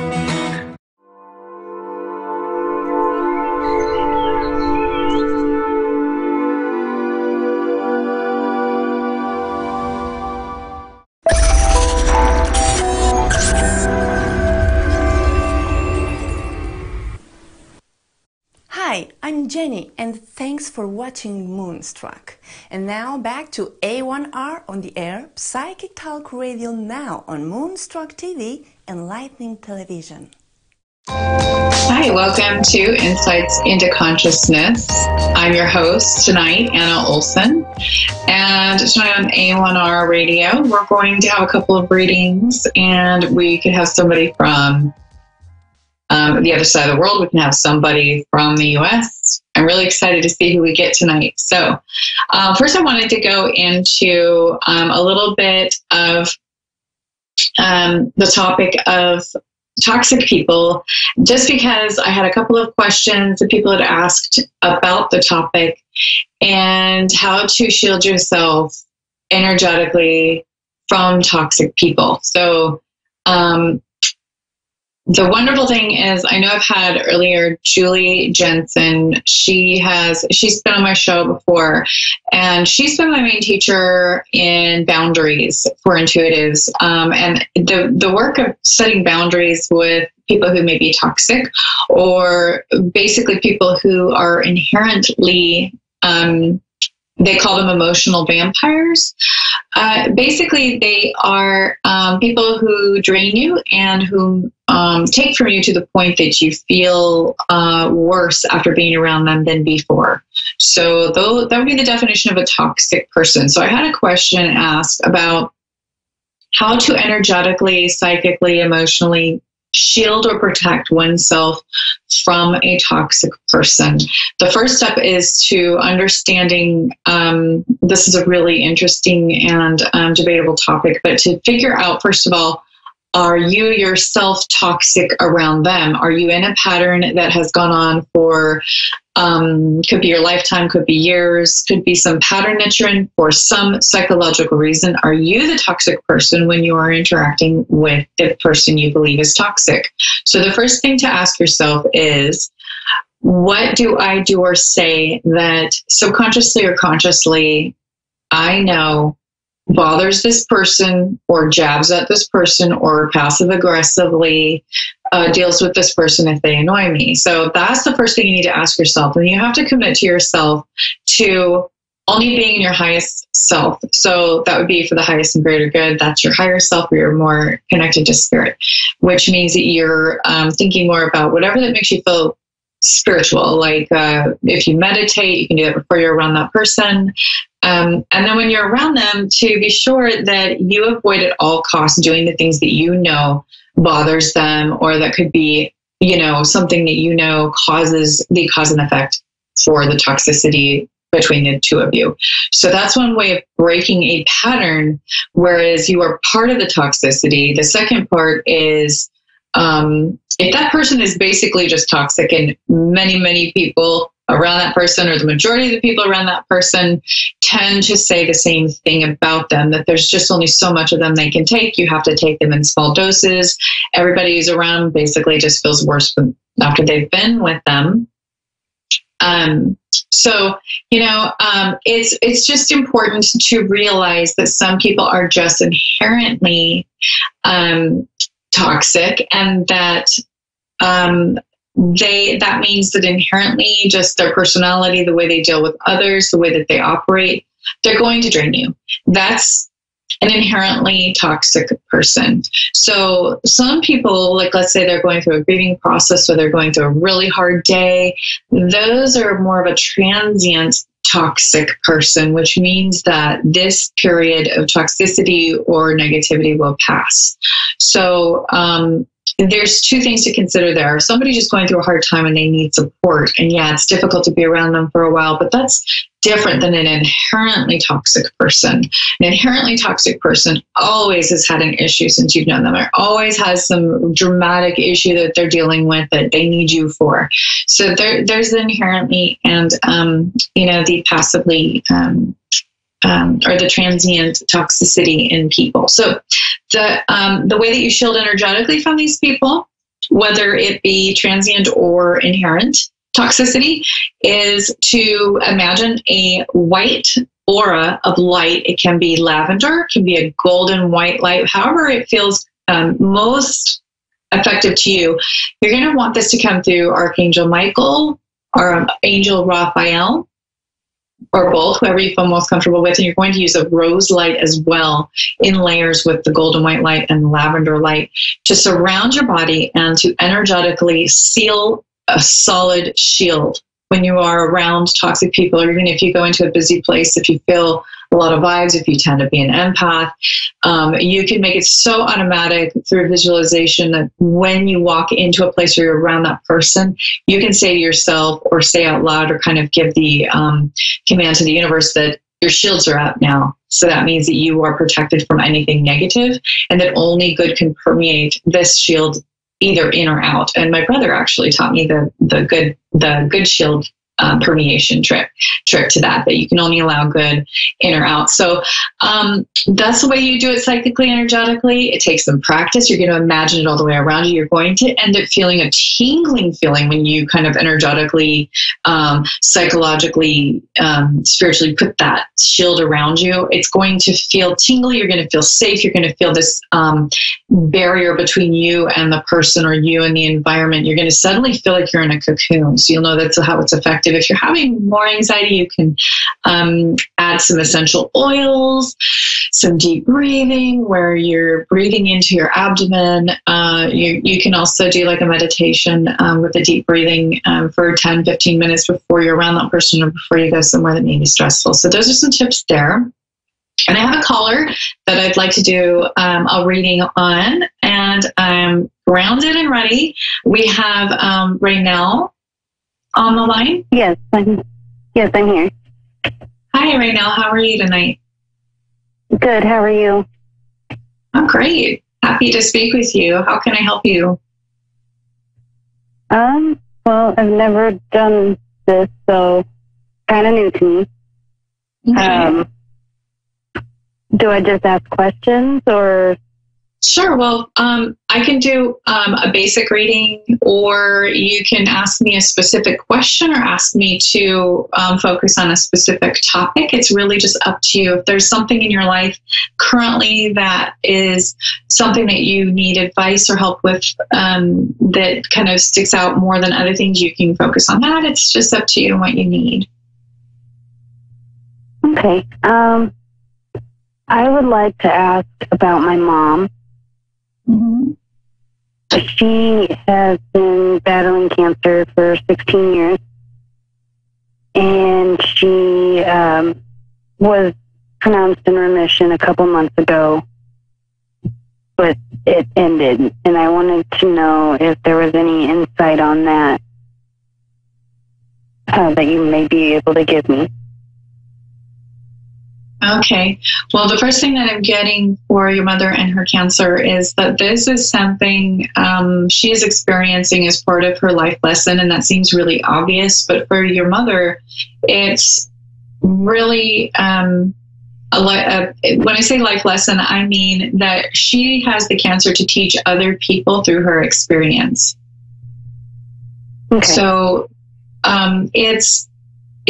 it's a kind of strengthening for your family. It's about bringing about, an awareness and a consciousness in our society, where currently we have so many new alternative treatments for so many health ailments, and that we're delving deeper into the facts that all disease is caused through, emotional base.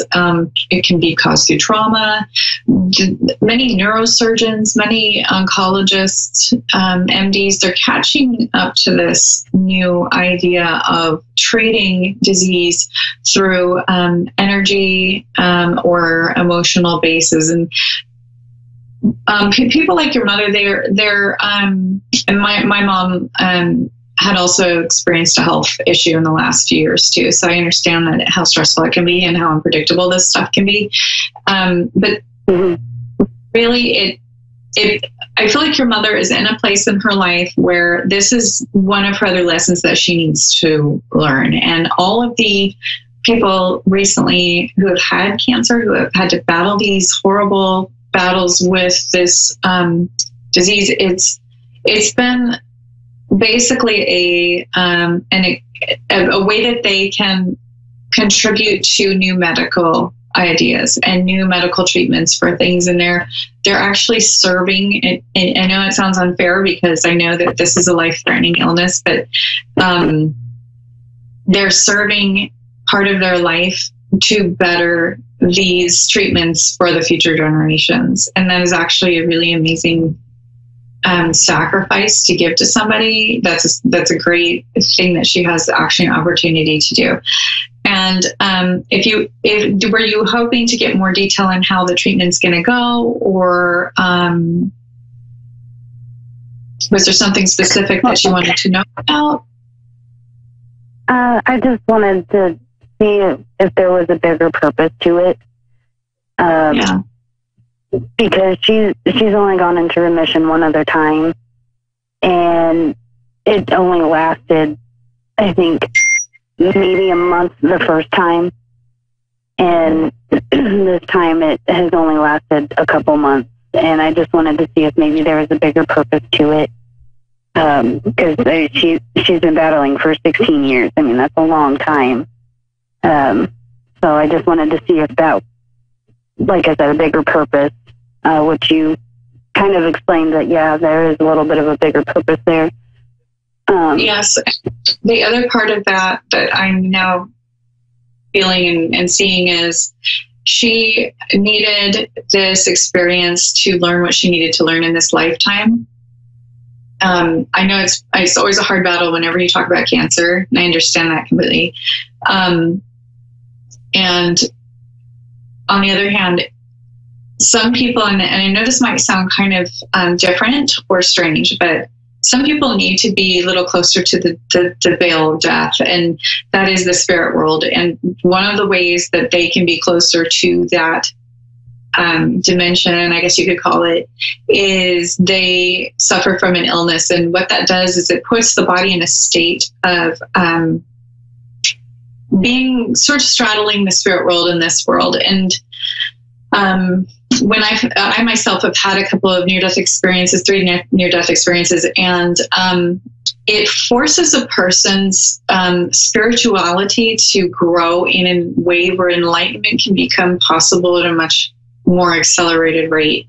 They become more perceptive much of the time to, medium work, to people who have passed, to understanding deeper meanings of life to teach others in their own lives, their family, their friends, the people around them, that the real meaning of life, the real reason why we're here. Most of the time, these people have ascended into a place spiritually for different reasons, or they've proved themselves to the divine.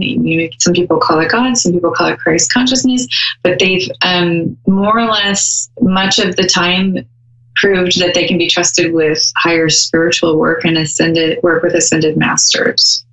And one way that they do that is they get closer to the spirit world while they're in this life.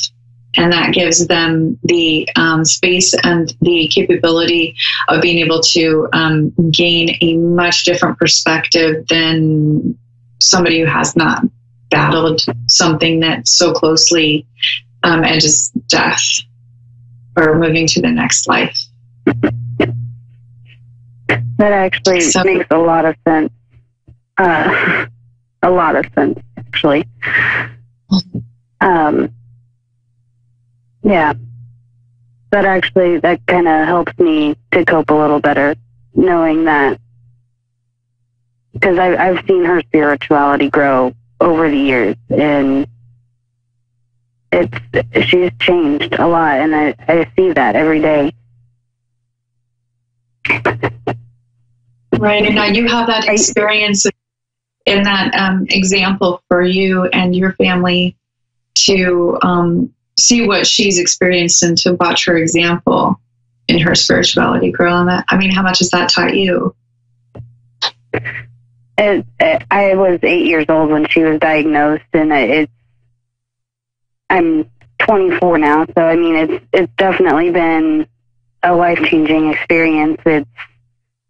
It's taught me a lot over the years. I mean, how to be humble and to be kind and, you know, all that kinds of stuff, and to reach out to different things in life that help me cope a little bit better than what your average person might go toward.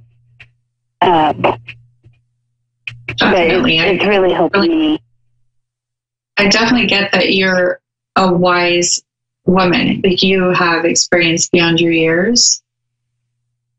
Yes, I've heard that all my life. Mm-hmm.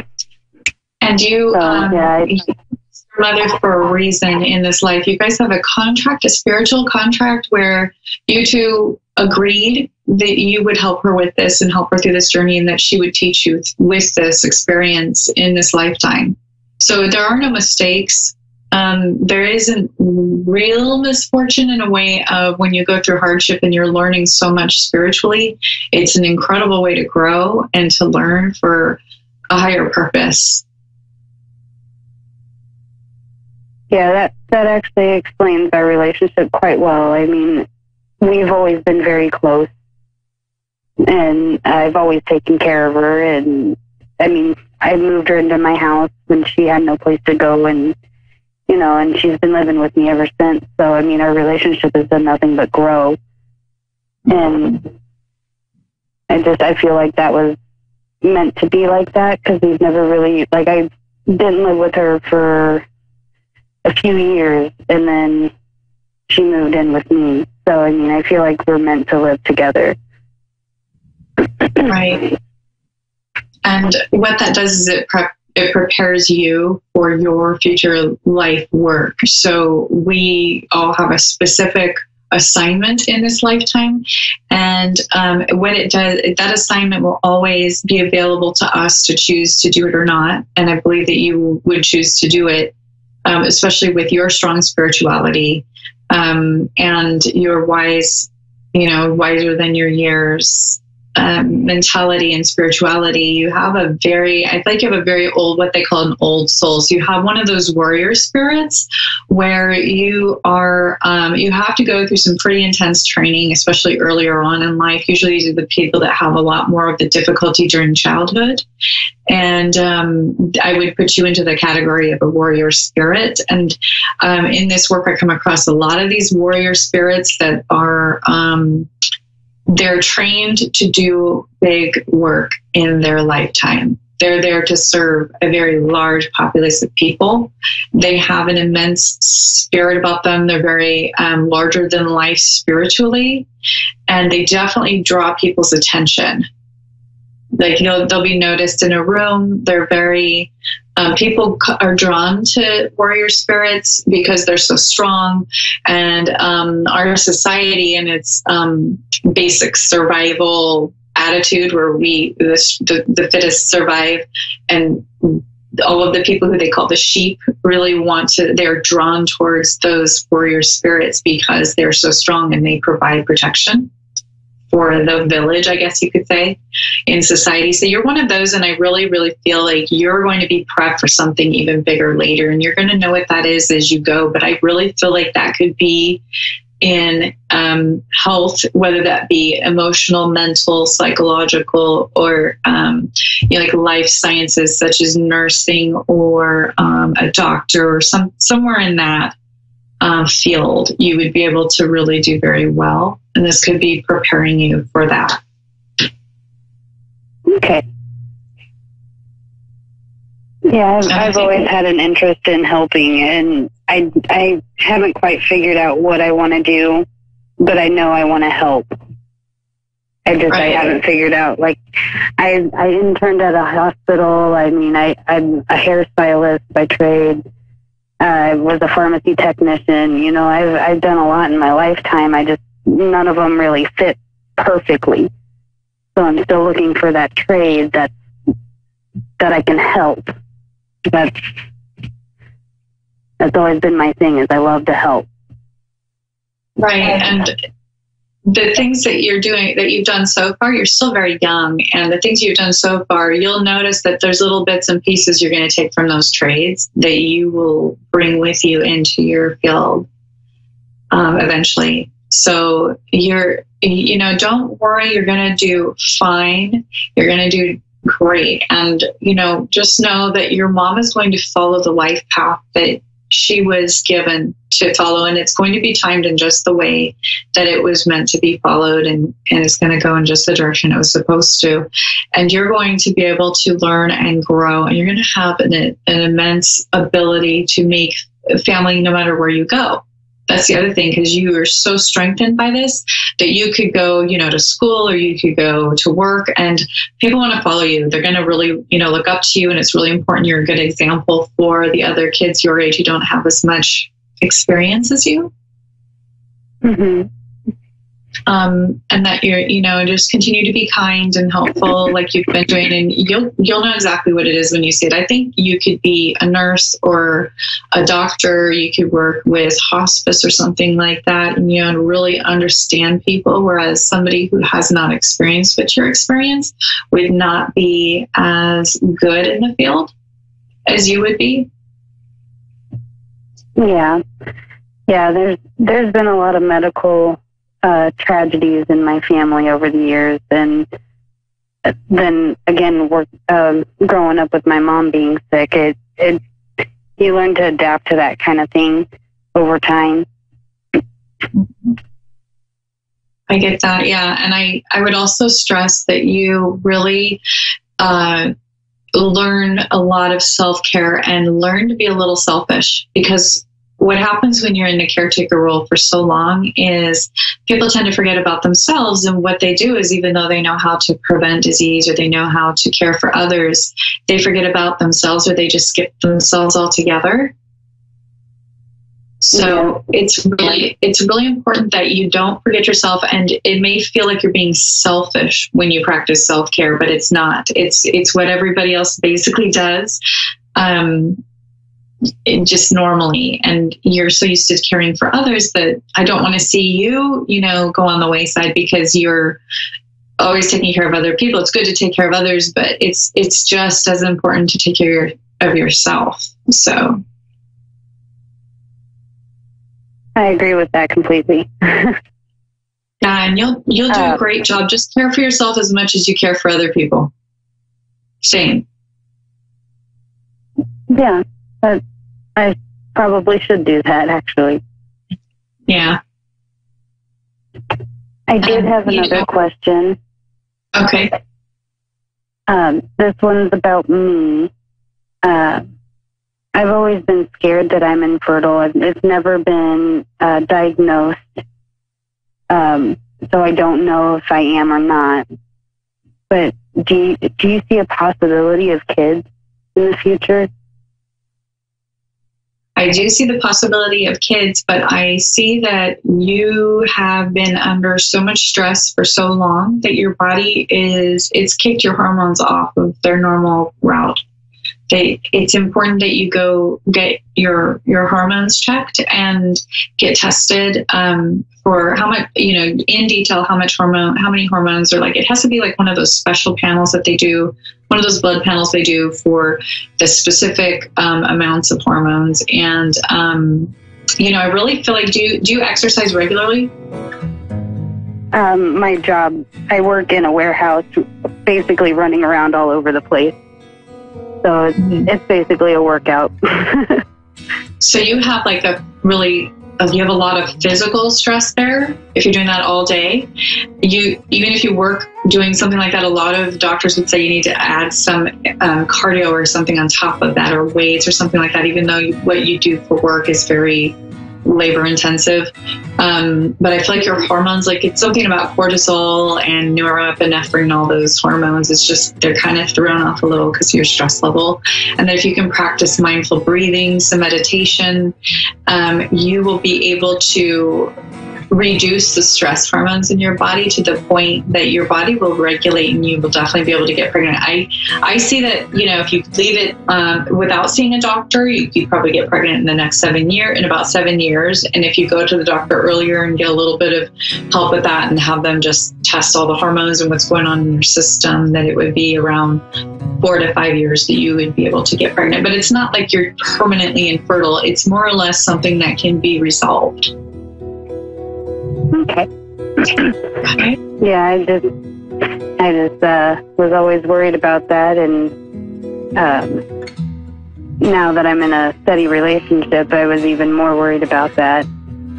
That's understandable. Well, good luck to you. We're just about out of time. Thank you so much for calling. And you can follow me on Facebook, and I can always take emails too if you have any other questions at AnnaOlsonintuitive.com. If you want to contact me there, you can let me know how things go.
My name is Tatum Streeter, and I'm actually coming from Michigan, so it's so nice to meet you all.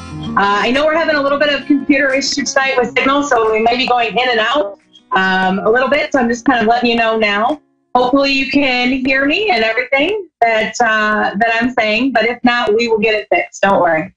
Like I said, my name is Tatum Streeter. I am a psychic medium from here in Michigan, and I'm actually a generational medium. I have been reading professionally for about 5 years now, but I've been reading pretty much my entire life. So I can connect with people who have crossed over, but I'm also an energy healer, and I practice intuitive healing, which is something where we look at past life regression as well as inner child healing, and kind of put everything together to look at some of the belief systems that may be holding you back. So that's a little bit about me. I don't tend to like to talk too much about myself, but I'm sure we'll get to know each other really well. I will kind of go over a lot of different stuff, but I definitely want to kind of leave the show up to you guys and kind of show you who I am, and you to kind of help me get to know your family members a little bit better, as well as some of the things that might be coming up for you. So let's first talk about this new moon that's going on. I don't know if anybody else is getting super crazy energy off of this new moon, but I know I am. It's definitely one of those times where we need to just kind of relax and let things fall off that don't belong and get ready for all of the new stuff. So how funny that this show is actually starting tonight on the night of the new moon. I think that's definitely spirit saying that we have something good happening here. Also, just kind of wanted to throw in little signs that I've been getting lately. I've been seeing ladybugs everywhere. I don't know if you guys have, or if you've been getting different signs, I'd love to hear about them. But I've definitely had ladybugs all over my house, my car, and if you know, Michigan's kind of cold right now. We're supposed to get some snow this week, but I've had them everywhere. I actually have them on a deck of cards that I have sitting right here. So hopefully we'll just take that as a good luck sign from spirit that they're kind of with us and going to help us out through this show. One of the first things I wanted to talk a little bit about is conscious creating and knowing that we're basically doing law of attraction all the time. Some people don't necessarily think that we are always doing law of attraction, or it only starts and stops where they want it. That's definitely not the case. It's one of those things where it's all about our belief systems and what we're looking at moving forward in our life. The biggest one I can tell you is about money and looking at how you feel about money and where we're kind of going with things. And so if you're constantly thinking that you're in lack and kind of that mind frame of I can't do this, or I can't pay this, or I don't have enough, the universe responds to that, and they basically show you that and give you more of that lack cycle. And so then your car might break down, or you might have more bills, or you're basically getting that reinforcement. So it's all about changing your way of thinking for things and kind of starting with gratitude, because that's where everything kind of happens. And we need to kind of look at it from a cycle of, I have enough, the universe supports me, I'm doing just fine, I'm where I need to be. And when you start to kind of look at that, the universe will then support you back. And so for anybody out there who's struggling right now with money or just kind of in a negative spot, this can be a really hard time of year for a lot of people. Try to look at some of those ways and maybe we can kind of change where we're at. I do know that we have a caller on right now from Tennessee. I didn't quite get your name, but I am more than willing to catch your name again and get your question. My name is Regina. Hi, Regina. How are you? I'm good. Good. Do you have a specific question for me or an area you'd like me to look at? Or if you want me to just kind of start with what I'm picking up and we can work all your questions in, and it's up to you. Yeah, let's start with whatever you're picking up. Okay. You have an older male energy that's around you. It feels like it's connected on mom's side. Has your grandfather passed away? My father. Father? Okay. You also have this gentleman, though, standing on mom's side, though, that's also kind of pointing. We have this fatherly energy, but we also have this, feels like a grandfather, great-grandfather on mom's side. Just kind of coming through, and they're going to kind of help us with some of these messages. Makes me feel like Dad's kind of showing me that there's a little bit of overwhelm right now. Kind of showing me that there's some decisions that need to be made, but we're dragging our feet. Does that sound about right? Yeah. Yeah. And it doesn't show me that it's in just one area. It's kind of making me feel like we have, it's kind of in a lot of different places. It's work, but it's also personal life. Are you feeling like you're stuck and you're not, almost like we're in a cycle, we're not moving forward? Because he keeps saying that you felt like you were stuck, and he keeps saying 2 to 3. So I'm going to say 2 to 3 years. Yeah. Okay.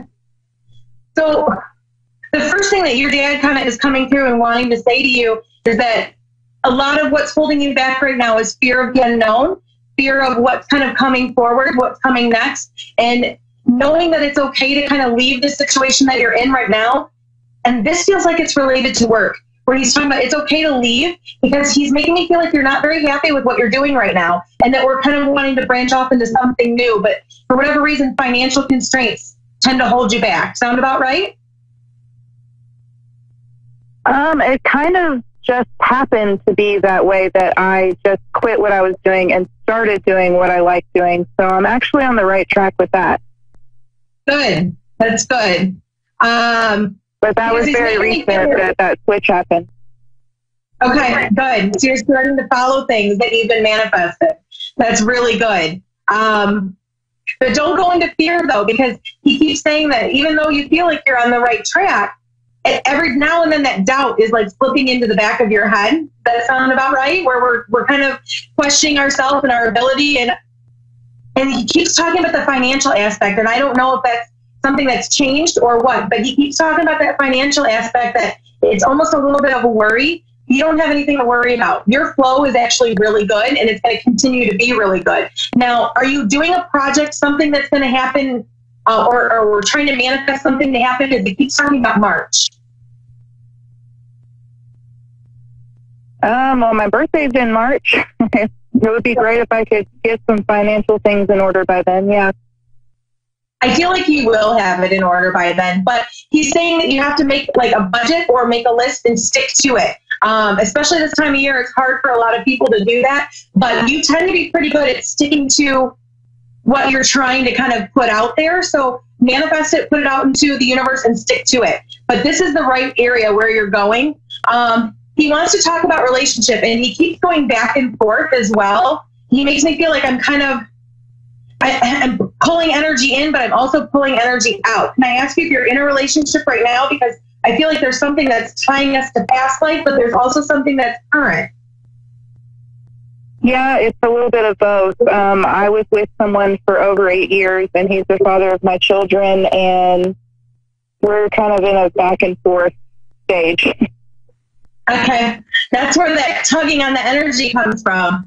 So you kind of have to make a decision of what you want to do. And I think that's also part of where he's talking about being stuck and kind of not sure, moving forward, going back and forth. So you have to make a decision of where you really want to be. I keep hearing that he's changed, this person, that there's a reason for obviously a split. There's always a reason for a split. There's a lesson that we're learning, but there's something about him that's changed, and it feels like it's changed in a positive way. You guys are kind of both growing. You're growing separately. You're growing in different areas, but we're also starting to kind of grow back together. But I keep hearing that you need to express yourself to him. I feel like you try, and sometimes you don't always get heard, but you need to express, and you have to find the way to kind of get him to listen in a way that's going to kind of make sense for him.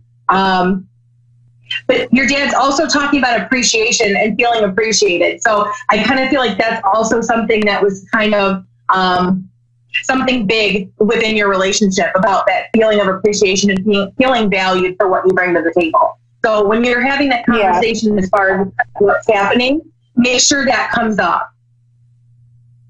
Okay. Okay. It's funny because I don't feel, if we keep having like a conversation and we have this open dialogue with one another, because it makes me feel like there's stuff that he wants to say too, but he's not saying it. And kind of where you're not saying everything and you're holding back, we're just kind of going around and around. So when we have this open conversation, we can just kind of say, you know what, this is where we're at. This is what we want. I still feel like there's a part of you guys that keep pulling back to one another. That's where those ties are. And it's more than just your kids. So there's something that's not finished with your story yet. That sounds exactly right. Well, I thank you for calling in. I hope that you can talk with him and kind of figure out where you guys stand. And I wish you guys such good luck. Thank you so much. You're welcome. We have Richie from New York. Oh, Bridget, I'm so sorry. I keep saying the name wrong. That's okay. How are you doing tonight, Bridget?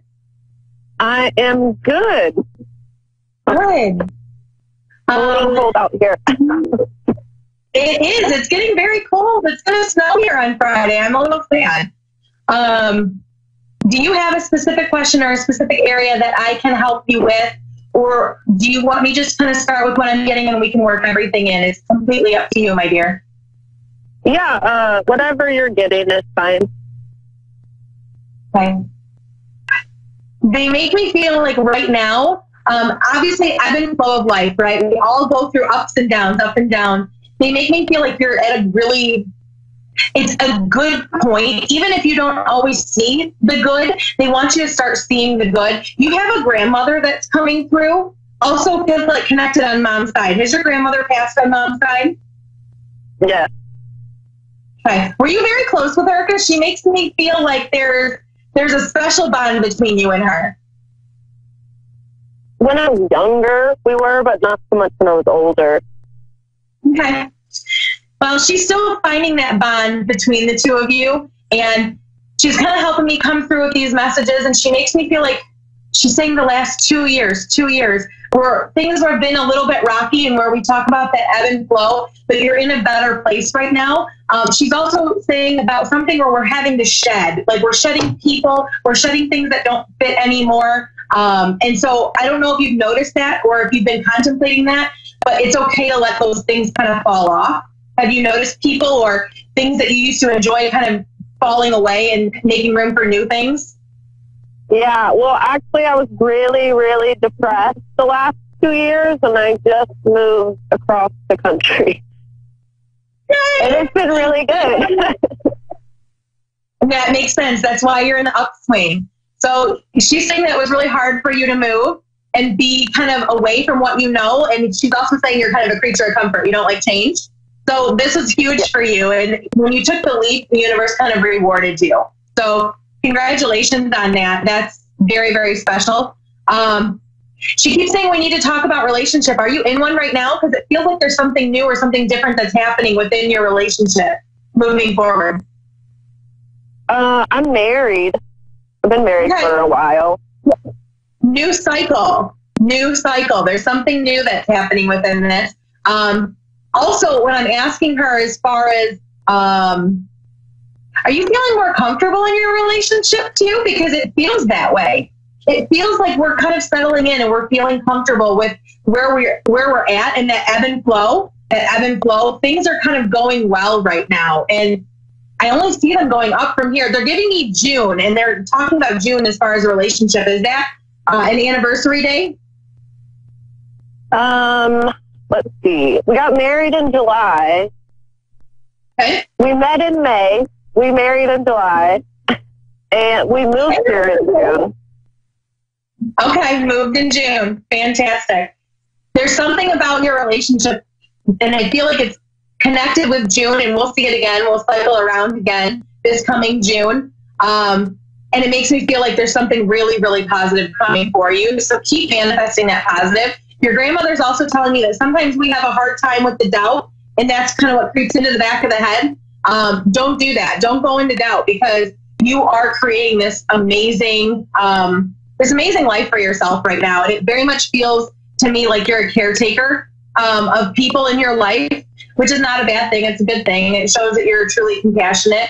And your grandmother's also telling me sometimes you're a little bit too hard on yourself. So give yourself a break sometimes, because you're doing the right thing. She's telling me I need to pull a card for you. So I'm going to pull from my soul lesson deck. For whatever reason, she wants me to pull this card for you tonight. That's why I always have them ready. Things in the soul lesson deck, I always tell people that chances are you're going to learn pretty much all of these lessons at some point in your life. But whatever comes out tonight, Spirit wants us to know. Such a good card about being patient with yourself. Where we were just talking a little bit about give yourself some credit. Be patient with yourself. It's not a race. So are you feeling a little bit of anxiety right now where you are? Yeah. Don't feel that anxiety. You are right where you need to be, and you're kind of going through the lessons. And your grandmother's also telling me that at times you tend to compare yourself with where other people are. And I think we all do that. That's human. But don't compare yourself at chapter 2 to somebody else's chapter 20. Sometimes it takes us a little bit longer to get where we need to go. I'm a prime example of that. And sometimes we need those lessons in between. Let go of that anxiety. It feels like we're pulling into the future as far as our energy, like we're concerned as far as going forward.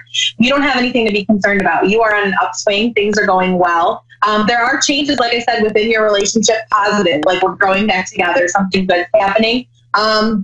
She's also talking about his work. So I don't know if he's up for promotion or if something is changing with his work, but it feels like it connects his positive work environment as well as where you guys are. So I'm not sure, like I said, if he's up for something or it will come, but it makes me feel like by June next year, we're in a place where we're feeling very content, less anxious. Well, he has an interview on the 12th, and the income is double what he's making right now. So I'm really hoping for that. Yes, that would be amazing. See, they knew something was happening with his job. He's worked really hard. Doing what he's doing sometimes always doesn't feel recognized, which I know a lot of us feel that way at work, where we don't always feel recognized or valued. But he sees the value in himself. And so the more he keeps manifesting the good stuff, putting it out there, where we talk about the money, right? Where we're manifesting the good stuff, we're manifesting that we're grateful for what we have and we have enough and we're doing great. The more we do that, the more it comes to us. And that's why he has this amazing opportunity. So I very much wish him good luck on this interview, because I think this is going to be exactly what you guys have been waiting for. Positive change. That was exciting. That's actually exactly what I was going to ask you about if I had asked. See, that sometimes Spirit knows. Well, I thank you very much for calling in tonight and for being a part of the show, my first show, and I hope that I'll be able to talk with you again soon. Okay, thank you. You're very welcome. I'm being told by Spirit that we need to pull a card for everyone's highest and greatest good tonight for this new moon to kind of manifest and bring in what we want. So we're going to kind of go ahead and pull that. Nice. This is an amazing card. The change is in the wind. So that means that there's changes coming. All that positive effort, all of that stuff that you're putting forth is going to come to fruition, but you got to keep your thoughts positive. Keep yourself in a good, positive space, because when we tend not to, then things don't go the way we want. So don't try to force anything, let it happen. But this new moon card shows me that there's a lot of good coming for everyone. Once again, I wanted to thank you all for listening in. For my first show, this is the first time I've ever done anything like this before. Normally I'm just reading one-on-one with people, but this is very exciting. I hope you all enjoyed the show. I hope you guys give me some feedback. Let me know what I'm doing good, what I need to work on a little bit. I'm always open. I do know that this show is international. So for everybody who can't call in, please go ahead and send me an email. My Facebook page is there. I have an email there that we can kind of look at. If you have questions, I'll do questions live on the air for people. So send them to me. I will read them next week when we get them.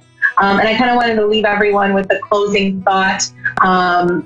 Basically something that I'm working with right now. I realize it's November, it's Thanksgiving, and people are talking about gratitude, but we need to talk about gratitude all the time for everything that we have in our life, because the basis of all manifestation, what we're talking about tonight, starts with gratitude. So I'm hoping that you guys can kind of look and make a list. My own personal list is pretty much my family, my friends, my job, all of you, all of my clients. I look at everything and how business has grown, and it's been absolutely amazing. And I wouldn't be here if it weren't for you, as well as the people on the other side that I get to talk with. So once again, I'm super happy that you guys are here and able to kind of share some of those messages with me, and allow you to allow the family members that have crossed over to kind of be here and be with us. I do have an office located right outside of Ann Arbor, Michigan, and I love to see clients. I see clients pretty much every day of the week. So if there is something that you're interested in, let me know. We can definitely book something. But moving forward, they're talking to me. They're telling me that I have 2 messages left to give for people who are listening in, not necessarily on the phone. See, sometimes Spirit just interrupts you. There's a Deborah, that's kind of coming through, and they want me to tell you that stop questioning yourself and your relationship with people, and it feels like a personal relationship, that everything's going to be okay. But you're putting a lot of anxiety and stress on yourself. So if there's a Debbie out there listening, please hear that. If you have any questions, email me. I would love to hear it. The next one I'm getting is from a Mary, or for a Mary. And this message for Mary is, it feels like it's from her mother. And she keeps telling me that it's very important that she gets to speak to her tonight, because Mary's feeling very locked and alone. And so she very much is kind of looking to kind of be the comfort and guide. And she's kind of showing me a light post right now, and showing me that she's providing that light post, that guide for Mary, and to keep going. And I kind of feel like this Mary person, Mary Marilyn, somewhere in there. Sorry, I'm kind of getting the names all jumbled up. But keep going, keep moving forward. I kind of feel like there's a little bit of depression there, but she's going to be all right. So once again, if this resonates with you, let me know. If you have other questions, let me know. I'm so happy to be here for you guys, and thank you so much for listening in. And I hope that we get to work together more.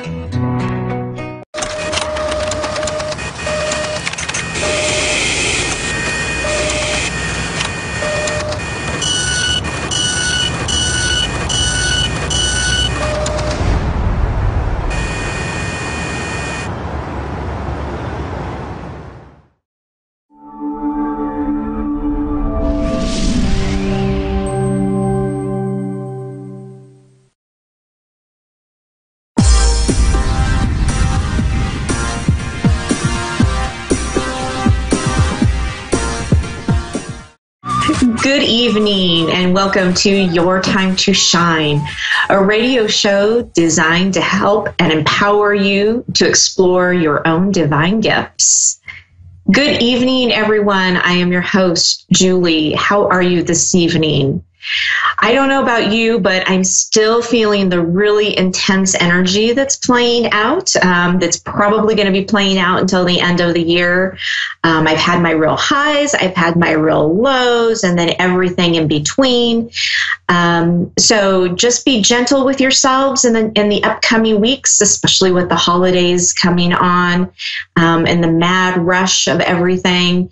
Just remember to come back to center and focus on yourself, because there is a lot of high intense energy going on out there, playing with our emotions, especially for all you empaths out there. So make sure that you're taking extra loving care of yourself, which actually brings us to our topic for tonight, talking about loving yourself, complimenting yourself. And as humans, we find it very, very hard to do this. We can give compliments to people all day long. And then when it comes to either complimenting ourselves or even taking on a compliment, we want to tell that other person all the things that are wrong. You know, someone comes up and they says, "Oh my gosh, I love your hair today." And you say, "Oh, well, thanks, but you know, it didn't quite go in right. And I kind of wish it was a little more straight or a little more curly," or whatever the case is. You know, part of taking responsibility of loving ourselves and respecting ourselves is to simply be in the gratitude of saying thank you. And I know it's taken me a really long time to be able to do this. When people give me compliments, I know for a lot of us, people will give you a compliment and you feel kind of self-conscious and you don't know what to do with it. And I have really, over the last few years, have really made an effort to just say thank you and nothing more. Because for me, it's a lot easier just to say thank you rather than try to add to it or make it wrong or anything else. So for me, that has been part of what I've been working on as far as my self-love. The other thing is, have you ever sat and looked in a mirror? I mean, really looked in a mirror and really looked at yourself in your eyes and gave yourself a compliment, you know, said, "Wow, I am beautiful." Remember, coming back to those words, "I am," that I keep talking about in the radio show, and how powerful those are and how they bring that energy into you once you call in the I am. I am beautiful. I am energetic. But if you've ever really stopped to take a moment and really look yourself in the eyes, in the mirror, it takes you deep into your soul. It's really hard to say a lot of these things, especially to look in the mirror and say, "I love you." One of the hardest things for us to do. And know that before we can love anybody else or give our heart to anybody else, we have to first be able to fill in with our own love and be okay with loving ourselves. And that, like I said, is so hard. Even for me, it is really hard. I went to a women's retreat, which actually started this entire process of my journey of mediumship and where I've come from. And I went to this women's workshop. And one of the things they had us do is they all gave us handheld mirrors. And they told us to look into that mirror, look deep into our eyes, nowhere else. Don't look to the side, don't look up, don't look down, but right directly into your own eyes and say things like, "I am beautiful. I love you. I am healthy. I am happy. I am successful." All these things, they're really hard to say. And one way for you to change that is just to practice it. The other thing you can do is you can have a friend sit across from you and look into their eyes and say those words, and ask that the friend just send you love and healing energy. Don't do anything else but to smile and give you loving, healing energy. And let me tell you, it is quite emotional. It's really over the top emotional on how you feel, because it's something that you feel deep down inside. But when you can learn to accept the compliments that people give you and learn to accept the compliments from yourself, you will find that you have a lot more love for yourself. Therefore, you can bring other people into that. You can, if you've been looking for someone in your love life, are you really loving yourself? Because that's first and foremost what you have to do. You have to love yourself. You have to be okay with who you are. And if you're not doing that, if you are not feeling that, then you're not going to be able to have that positive energy to attract that positive person into your life. So what I would recommend on this, and actually what they recommended, and I actually know people who really took this to a whole nother level. The people that were teaching the class actually said that they had a list of 20 I am statements, positive ones. And they would say the first one over and over and over and over until they could feel it in their body, in their soul, and their heart. And when they went through that one, then they went to the next one and the next one and the next one. And it literally took them a full 24 hours of doing this. And they did this all night long and all the next day to change their thought process about themselves. And it's very powerful. Now, I know that people don't have just a spare 24 hours to give, and neither did these women, but they took it upon themselves to do that. So I would recommend to start small. If you're going to do this, start out with an I am statement. Here are a few. I made a list of a few that you could start with. I am beautiful. I am healthy. I am loving. I am kind. I am energetic. I am financially abundant. I am fun. I am full of life. So those are just some different ones that I came up with, just taking a few moments, sitting down and going through them. And when you can do that in front of a mirror and take one and just keep saying it over and over and over and over. And then, if you need to, go and take a break.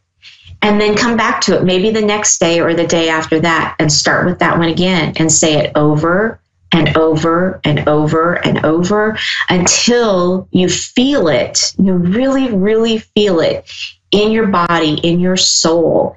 And then once you've done that, then you can move on to the next one. And this is all about self-love and loving yourself more. So these are just some really great ways to get to that point.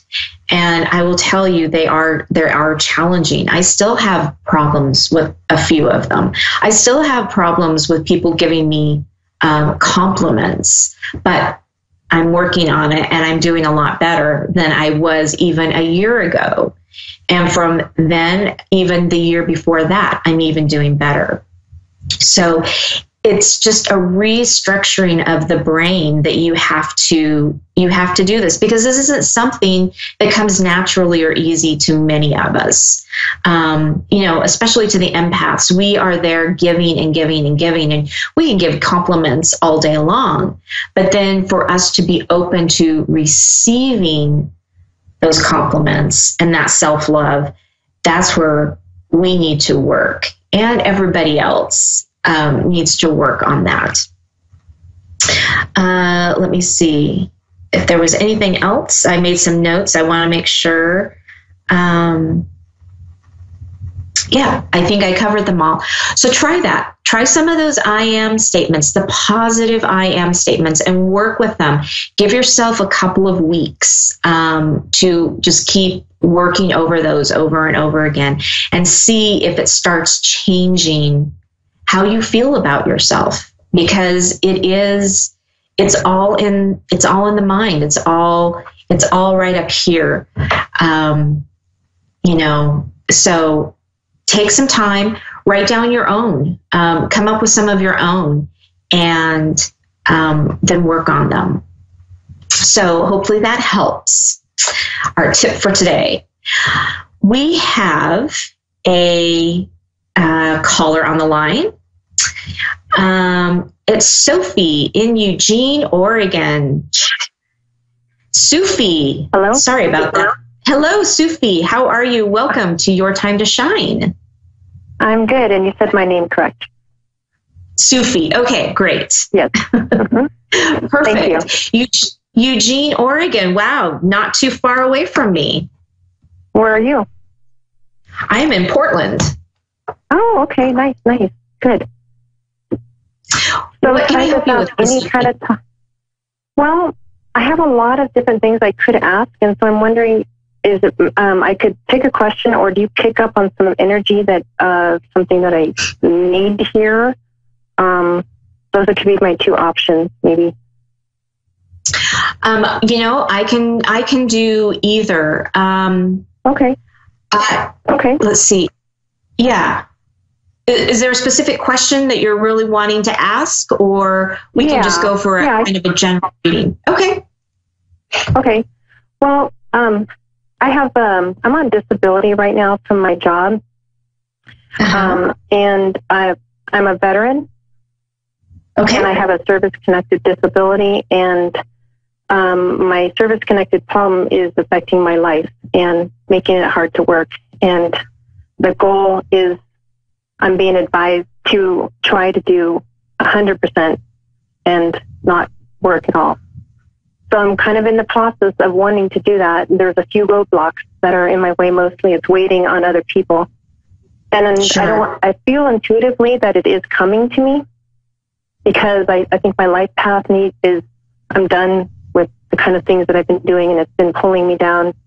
And if I would get this chance, it maybe would allow me to really heal and open up to my gifts and to spend time on that. So I'm curious what the universe thinks about if this is the right path, and if what I'm hoping is going to happen is going to happen.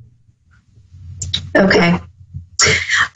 So first off, I just want to say thank you so very much for your service. We couldn't be the country that we are without, people like you. So thank you so very much from the bottom of my heart. You're welcome. Thank you. I'm sorry about the disability. I know sometimes that comes with the territory. Immediately I'm getting that you need to go you definitely need to go in a new direction. You are highly intuitive. And I can see that the spirit is saying, yes, working on your gifts, and expanding on those, is definitely a good direction, to take. Hang on just a second here. Sure.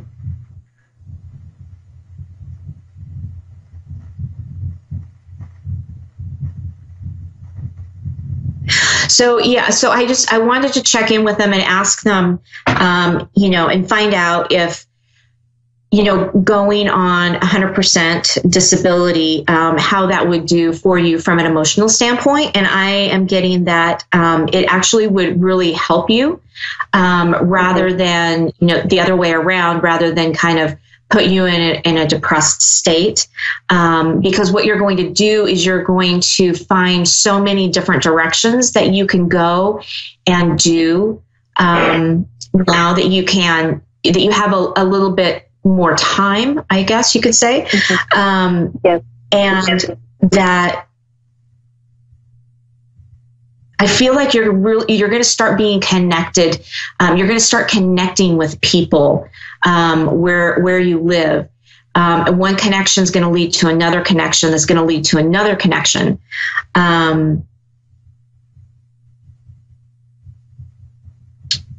Have you been doing any type of healing work with your hands? No, not with my hands, but I've had a few people ask me if I was a healer, and I'm like, well, where are you getting this from? No, I'm not. So it makes me think that maybe I'm supposed to be doing something like that. No, I think you are. I keep hearing Reiki. Now, I don't know that necessarily. So when I hear that, it isn't necessarily meaning that would be the direction you would go. But that is more of an indication to me that you are a healer doing something with your hands. You have, wow. Yeah. My fingers and hands are like tingling all over. So I'm getting the really strong feeling that yes, you definitely are a healer. And there's a lot of things that you haven't realized yet, about your gifts and abilities. And they're saying that right now is the perfect time for you to step up and start, realizing those and take steps forward to get to that point. Okay. Yeah. And that's what I was hoping, if I were to get on this 100%, it might be depressing for some people, but for me, it allows me freedom and finances to do healing and really work on myself. I've been extremely distracted ever since I've been out of the military for 25 years, and it's all related to what I was in. And it's right. Yeah. Yeah. No. Understood. So the rest of this year is really pushing people such as yourself into their path and into what it is that they're going to be doing. It's what I have been told as being called to purpose. And so you're going to, as the year continues on and continues to kind of dwindle down, you're going to feel that more and more and more, because what it is Spirit is saying, oh, she's now has waken up. Perfect. Now's the time to start interacting with her and talking with her. Yeah. Are you getting all kinds of signs and signals? Because they're showing me that they're leaving you little signs along the way. Are you able to pick any of those up? I'm not sure, because I seem to have issues with my, third eye, crown chakra, maybe blocks, but I've had a couple interesting dreams. That might be the only way so far. And I forgot. I'm sorry. Synchronicity numbers, big time. I've been getting 44 like 7-8 times a day, every day since July. Yeah.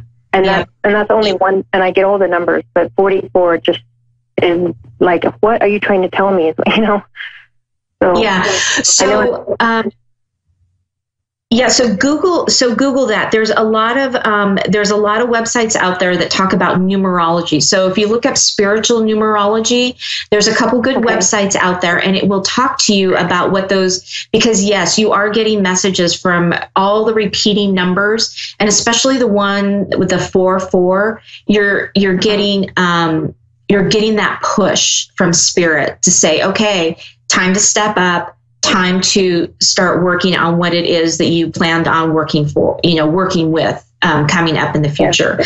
So, but look up, I don't have what that is off the top of my head, but look up 44, because when numbers are single, that's it's talking about like threes. It's talking about the master, the archangels, right? Mm-hmm. But then when they start adding to it, it just amplifies their calling to you. So every time you see numbers in twos and 3 digits, that is, that's Spirit's attention, and that's the Spirit's way of getting your attention to say, hey, I'm trying to get in touch with you, and here's the message. Also pay real close attention with your dreams, because they're going to be sending you messages through your dreams, and you're probably also going to get visits from your loved ones in your dreams as well. They're going to be coming to you with messages, with insight, and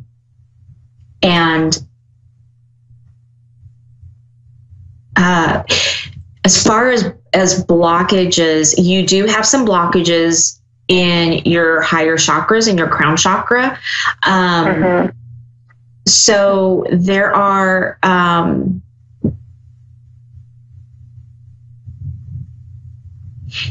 Reiki practitioner could help you unblock those. But you can also do that yourself by doing some expansion exercises. Have you ever done any expansion exercises? It is like a guided meditation or something where I'm visualizing my chakra expanding or cleared. Yes. Yeah. I probably have. Yeah. Okay. So yeah, keep working on that. But like I said, a Reiki practitioner could also help you and clear those blockages. I am getting the feeling that you actually would benefit from having a Reiki session or some type of energy healing session. I think it would open you up, and I think things would become more clear. And if you can get your third eye clear and even your crown chakra cleared, then you can start working on listening for those messages. Crown chakra is all about purple. And third eye is all about the indigo blue. So, to help clear those, also, you can wear lots of really dark blue and purple. And that also helps kind of clear, or put, you can put purple pieces of fabric up, or paper, or wherever you go in the room or whatever. Put something purple that draws your eye. It could be an amethyst or something. Just that your attention is being drawn to those colors to try to open up those chakras. Okay. That helps. Is it possible for me to ask a quick follow-up question? Yeah, go ahead. Well, the reason why I'm on disability, to be honest, is really mood and depression. And I've been struggling to heal that for myself very heavily since I took myself off antidepressants. And I lose hope. I tried different herbs. I tried different vitamins. I've hired a naturopath. I've had cortisol tests done. I've had neurotransmitter tests done. And not much is helping. So is there hope in my future for overcoming this? So is it depression or anxiety? I think it's both. Right. Okay. So I'm not going to minimize, what you have been through during your military stint. I'm sure there's a lot of it with that. But I will say, beyond that, a lot of what you're feeling is the anxiety of spirit being around you, because they're seeing that you're opening up. And so you're like a light. Right? You're like a beacon. Yeah. And so they're coming to you. Okay. And so your flight or fight response is being activated because of that.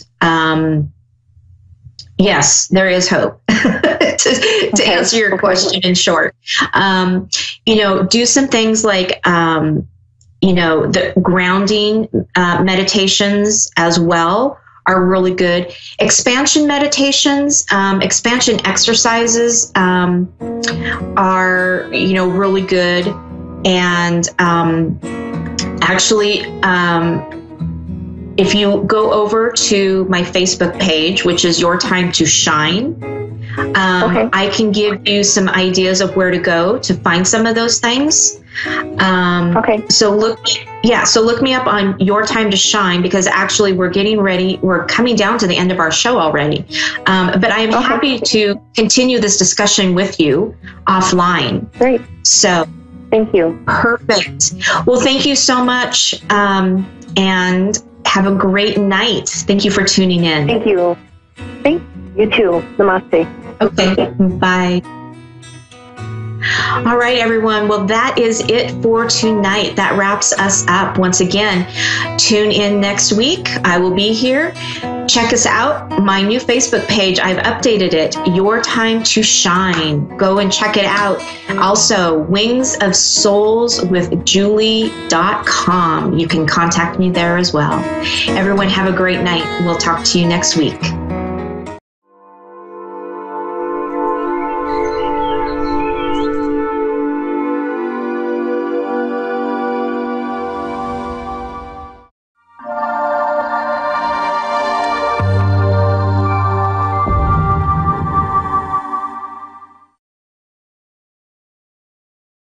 Hi, I'm Dean, and thanks for watching Moonstruck. And now back to A1R on the air. Psychic Talk Radio, now on Moonstruck TV, enlightening television. Hey guys, welcome. I'm Perry Lyons, New York City celebrity psychic, and it's nice to have you here. And we're in a beautiful, it's sort of near Greenwich Village, New York City, and it's been a gorgeous day, and I hope you had a good Halloween. And so I don't know about you, but the moon, there's a full moon in Scorpio today. And I have been trying to get my brain to work. And it keeps coming up with this little message that says like reboot. I was, right before the show started, I was outwitted by a box of Mentos, which is hard to do. And I was sitting here writing part of the show today, and my brain was like, nope. I said, no, we should talk about the moon, and we should talk about, my brain's like, how about a show about the history of dryer lint? Like, no, that's not working for me. So, or, fun things to do with old nails. So if you've been having that kind of day, the moon, when there's a full moon, I mean, we've all heard the word lunatic, which comes from the Latin luna, meaning moon, and meaning small blood-sucking thing. No, lunatic means the ancients observed that during a full moon, people would act a little goofy. Just being a little spacey, or maybe the day is just a little off. So the good thing about the full moon in Scorpio is that if you're making intentions, or if you're going to use tonight to just sort of sit with yourself and think about what you'd like and who you are, it's a really good time. Scorpio is about truth, and it's about transformation. It's also a little about sex, but you're doing your own time, it's your business. And Scorpio is a really good time to get to your own deepest truth, so you can transform into a better version of yourself, you 2.0. So before we take calls, I was thinking, having decided not to go with the history of dryer lint, I was thinking about heartbreak. We've just been through something called Venus retrograde, which means that it's a time when sometimes relationships don't work out, or you're reassessing them. And I'm a songwriter and a singer. And singers, movie, and cool people like that. And so I wrote a little sort of jazz song on the way over, and if you haven't met it. It's a little about that feeling you have when you're mildly heartbroken. So it's called non-essential, right? Non-essential, a luxury item or two, a drug you could do without was about what I was. Wasn't I goodbye, darling, to you? Non-essential, a decorative throw for your bed. A pit you didn't need, didn't I, darling? It's true, did I heed your cries? I don't love you, no, not I. Am essentially simple, essentially good, essentially stupid, to think that I could have been anything but nothing, a non-essential to you. So I think we all know that feeling. And not the feeling of sitting in a wing chair singing a recently written jazz ditty, but the feeling of feeling like, did I actually matter in this relationship? Was the other person just kind of phoning me? And I get asked this question a lot. So I've asked it myself a few times. But here's the thing. When you feel a connection with somebody, you know, whatever happens later, the connection's real. So if something is not working out with somebody right now, or maybe you've decided to go in two different directions, maybe what I'd like you to know is it was real. And you can really have that. You can keep it. Because nobody can take good memories away from you. Anyway, so the other thing I was going to say is this week, before you enter a room, I have this little magic spell that I'd like you to just say to yourself for confidence and to feel like you're better. It's a very simple spell. Here's what you do. You throw your shoulders back, and you say to yourself, I am beautiful and I am loved. Close your eyes, breathe in, throw your shoulders back, say to yourself again, I am beautiful and I am loved. And enter that room with all the confidence you ever wanted to have at your fingertips. I've used that since I was a 15-year-old model in New York, and I'd be going to parties with people who were then to me like, oh, scary, goodness grown-ups. And it never fails. So if you've got holiday functions coming up, if you've got first date or 15th date with somebody who's fabulous, before you walk in, I am beautiful and I am loved, and throw your shoulders back. Okay, so let's see. Are we ready for callers? Mr. Dave Solomon, my fabulous producer.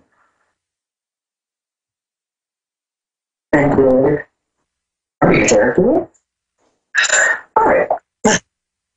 What, Darryl? Oh, cool. Hi. Josh? Is that the name? Yeah, I'm here. Hey. Yeah. Nice to see you.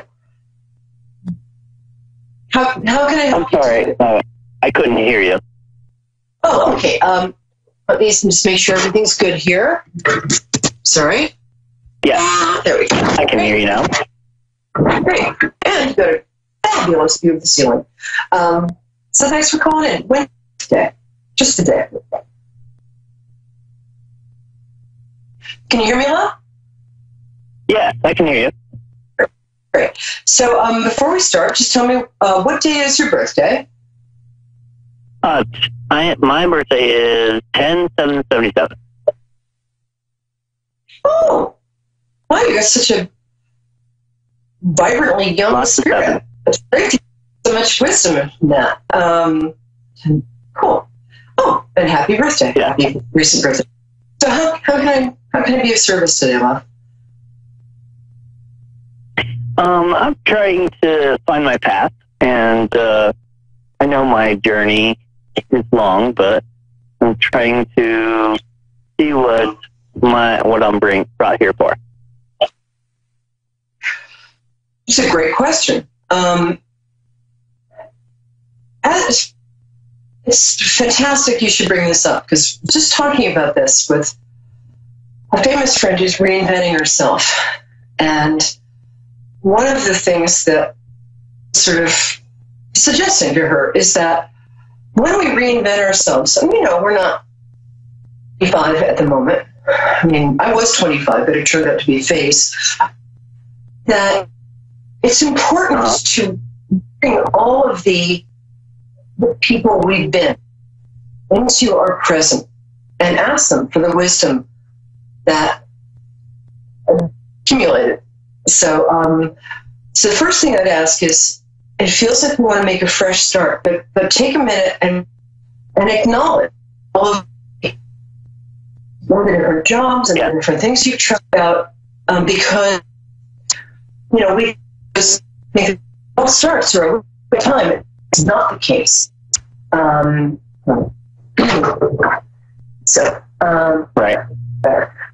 So, and what you did was essentially when maybe you thought you were not on point, what you actually were doing was you were sort of bringing different fruits from different trees and bushes to make this fabulous recipe now, correct?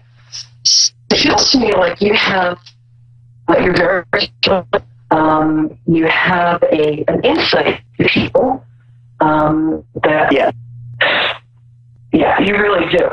You really do.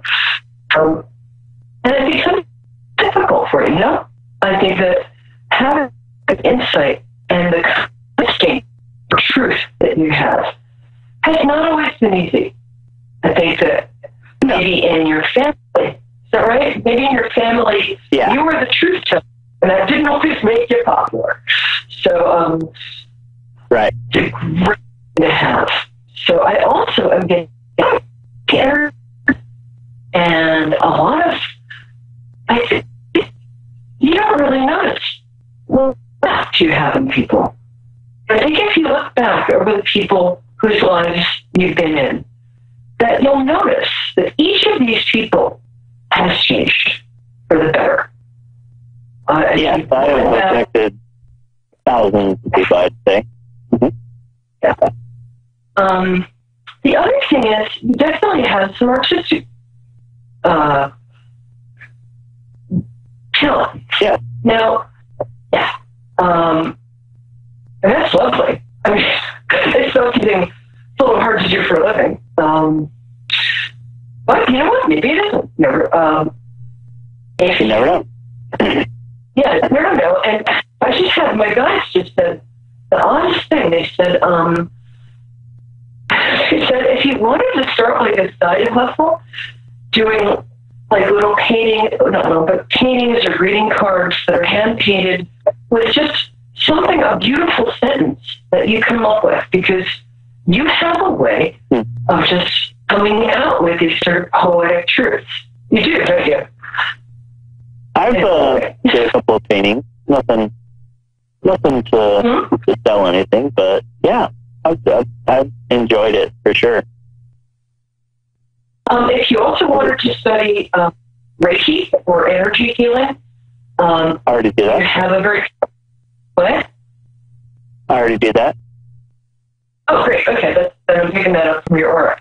So, and the other thing is, you have a very, I'm going to say shaman-like energy. What I mean by shaman is shamans are people who have a spiritual connection with earthly things. So I have friends who are terrific at, crystals, and they really understand how to work with that energy. And to me, they're like, oh, pretty rock. And if it's diamond, I'm interested, but otherwise, oh, I don't get it. But you do get it. You can work. Yes, you do. You can open up your own practice because you're also quite psychic. That's something that I think you've been a little in the past. For you, trusting the first thought that you get. We always think our first thought is our real first thought. Our first thought is actually before the first thought we recognize. It's a little like peripheral vision. Right, when you go outside, and there's just knowing. Sentient. Clairsentient? I'm trying to think of what it was called. Yeah.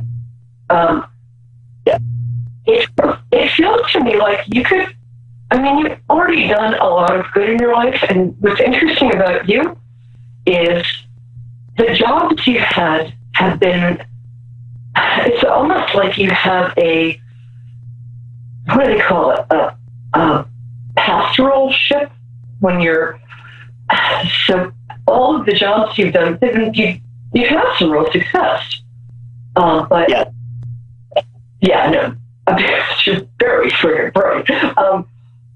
And again, you have that insight into people. You also understand sort of the game of business. That's not that interesting to you anymore. You're interested in everyday sort of finding your deepest truth and helping other people find theirs. And that is, so whether it's life coaching, whether it's opening a Reiki practice, whether it's combining all of these into sort of an energy healing thing, those are all things you can really I'm on now. Huh? What up? Well, I'm going to school to be a chiropractor now, a doctor. Chiropractor. So that's what I'm going to do. Yay! Okay, that's exactly what I want you to do. I also would like you to keep a notebook by your bed. I like writing things because the neural pathways are strengthened. And good thing. You know this, right? Who am I talking to about neural pathways? Okay, but I think you've been having a lot of dreams that are fairly profound. Right. And I want you to wake up every morning and just write for 10 minutes when you wake up, because you have a writing talent. You can be a little shy. And you've got a lot of wisdom. So I would ask you to maybe write for a month and then go back over the things you've written and either put your wisdom into like a little book you can sell on Amazon, or put it on a website or a blog. You have a lot to give. You have a very specific and very valuable and completely unique point of view. And the great thing about you is you have a lot of mystical talent, but you're also, there's no bull there. It's just like straight. Yeah. Yeah. Did that help? I can also, let me pick a card for you too in a second. It's so nice to meet you. Where are you calling from? Thank you. I found somebody off of the empath group from Facebook. Oh, yeah. Great. Very cool. Yeah. Well, it looks to me like this is going to, the thing you're doing is really going to work for you, because as I'm sure you know, the, excuse my nails, the Ace of Cups is the beginning of a new cycle and a new time of just real happiness and truth and expression. And also, also a little love. If you're looking for love, I feel like you might be in a relationship, but if you are, what? Yes. Yeah. I'm married with a couple kids. Cool. It feels like the going to the chiropractic school, which is also going to renew your love with your wife.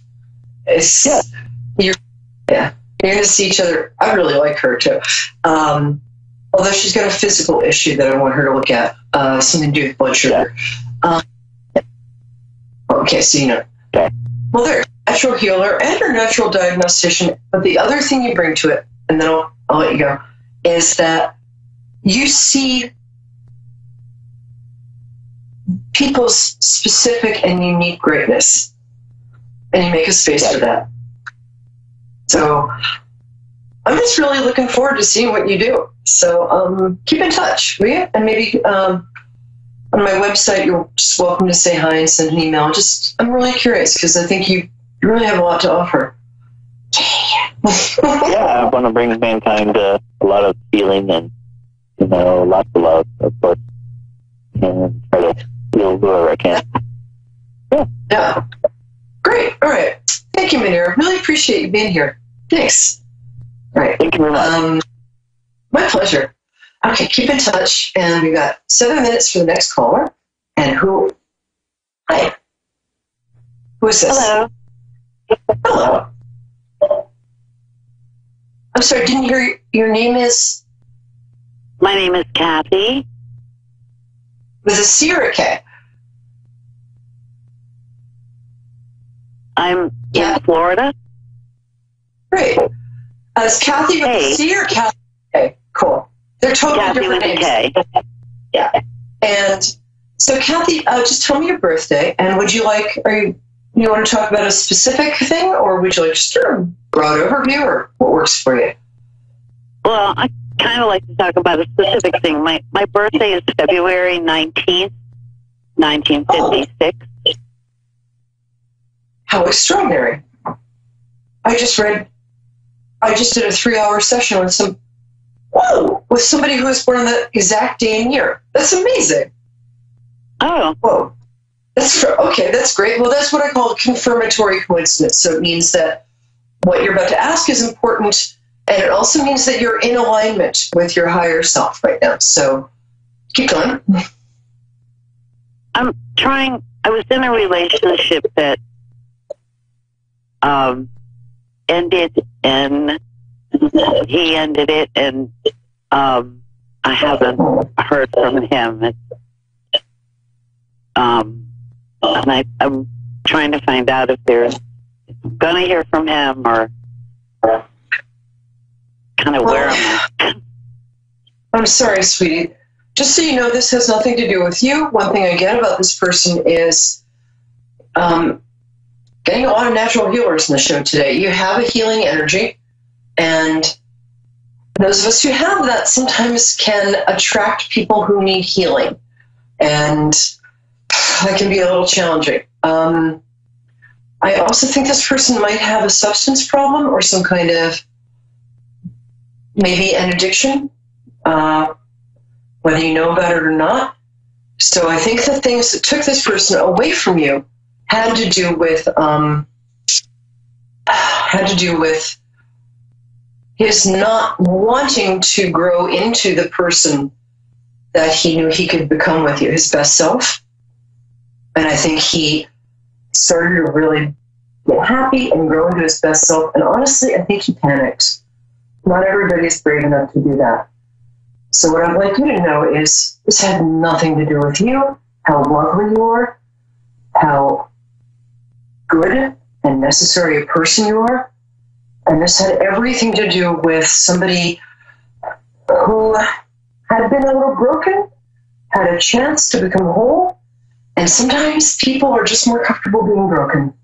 So if he gets help for the issue that I see with him, I think he will be back, but I don't think that's going to be sooner than 3, maybe 4 months. And I would really concentrate on yourself. Let me pull some cards for you, too. Is any of this ring true for you? Happy? Yes, I'm here. Does any of that ring true for you? Make sense? I didn't understand. Oh, I said what I was saying before about how you, again, like the previous caller, you have a natural healing gift, and sometimes those of us with natural healing gifts can attract people who need healing, right? So what I was saying before I understand. Okay, great. So I was just wondering if that felt right to you. It makes sense. Uh-huh.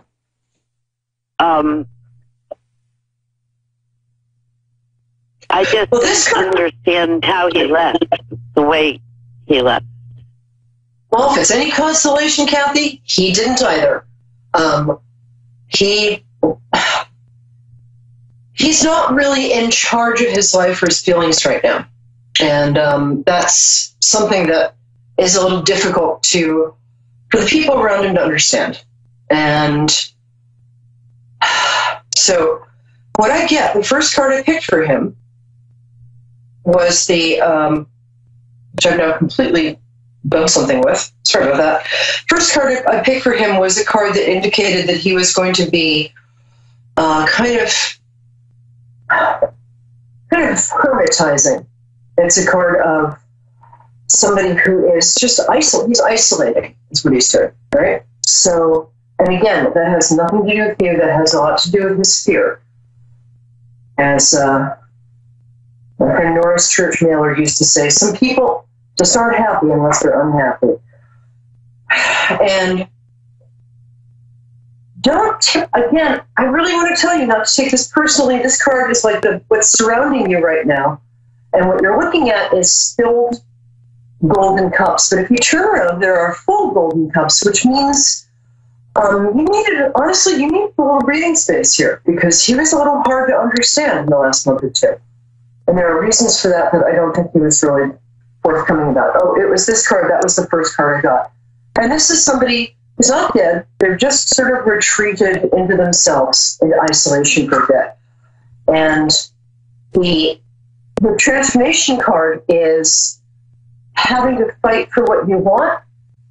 He is going to come to a place where he realizes he does want you and he will fight for you, but he is going to be kind of absent for a little while. And what I would do, this is a time of, like when a bone breaks, it heals stronger at the break. The 5 Pentacles represents that time when something is breaking, but it's going to heal stronger. So have some faith that you're going to be taken care of, that he's in the light, and you might just want to, in your evening prayers and meditations, just picture him in the light and send him love. Send it from your heart chakra. I think he's really going to feel that. He needs you. He wasn't honest with you, and he didn't treat you well during this breakup. But just know it wasn't anything you did. He just kind of had a bit of a breakdown. But you're going to be, this is great. You're going to be fine. You actually have some money coming up, too. And, wow, we have some good stuff coming up here. The last thing is, this looks like, he is going to be coming back. The death card upside down says this isn't a permanent break. But 3 or 4 months, they want you to really, really work on what makes you happy.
A1R Psychic Radio here on Moonstruck TV with Amanda Hall Psychic all the way from the Gold Coast. I am so excited this morning here. It's morning here in Australia. It's just just gone past sunrise. It's 8 a.m. here on the lovely sunny Gold Coast. And it's absolutely fantastic to have this brand new time slot because this enables us to welcome some new viewers from over the pond a bit, welcome the people from Ireland, England, and all of Northern Europe, which is absolutely fantastic. And of course, we love our viewers from the USA and Australia and New Zealand. So we're really getting a great following here on this show. So look, I'm really excited to sort of say welcome to everybody. If it's your first time with us, welcome. We have loads of fun on my show every Tuesday afternoon now, 5 p.m. out of the US and 8 a.m. here in Australia, which is absolutely fantastic. So to kick the show off this morning, we're going to actually talk about, or this afternoon in the US, we're going to actually talk about the Simply Tarot card of the week. Now, the Simply Tarot card of the week this week is the Four of Pentacles. Now, the Four of Pentacles is money improvements. Now, there isn't a person on the planet that I don't think that wouldn't like a little bit more money coming your way. So it's a time, I think, to really start to think big, to sort of step out of your comfort zone a little bit, and let's try and get some extra cash in the bank balance before the end of the year, because we all know it's heading into a very expensive time of the year where we all seem to spend more than we make, and it's just part of the fun of us heading towards the festive holiday season. And it's actually my favourite time of the year is the holiday season, so I get excited from about Halloween onwards. It's sort of my time of the year where I really like to sparkle. So we also look at a few other things before we take a couple of calls on this show. For those of you that are brand new to the show, just bear with me because we have some regular segments that we feature every week. And one of those is a glimpse around the universe, where I actually look at what's actually happening in astrology-wise that could be affecting each and every one of us. Now, I really want to sort of talk about the show's flavour today will be Scorpio, because we've got the new moon in Scorpio that we'll talk about in a little bit, in a minute or so. But I want to talk about the final days of the remainder of this month of the planet Jupiter that has been in Scorpio for just on nearly 12 months. Jupiter sits in a sign for approximately 12 months. It's getting ready, gearing up to go into Sagittarius, and I'm going to do the happy dance then, being a Sag. I'm really excited to have Jupiter coming back into my own sign, because it only comes around once every 12 months. For those of you that are Scorpios, Cancers, or Pisces, this is sort of like the final sort of step here where Jupiter is sort of bringing opportunities into your life. Jupiter is bringing the opportunity to expand your life out in a way that you might want to. So it's not always about expanding the bank balance. It can be creative ideas. It can be new opportunities. It can be just really setting yourself free from things that have been troubling you or bothering you or been hanging around in your life. So if you look back over the last 11 months, there's probably been some golden opportunities that have come towards you. Now when the energy is coming to a close, it's when the intensity gets really, really strong. So it's the time to tidy up those loose ends, to make anything that you've been wanting to bring into your life, make it happen now. We've only got weeks to go.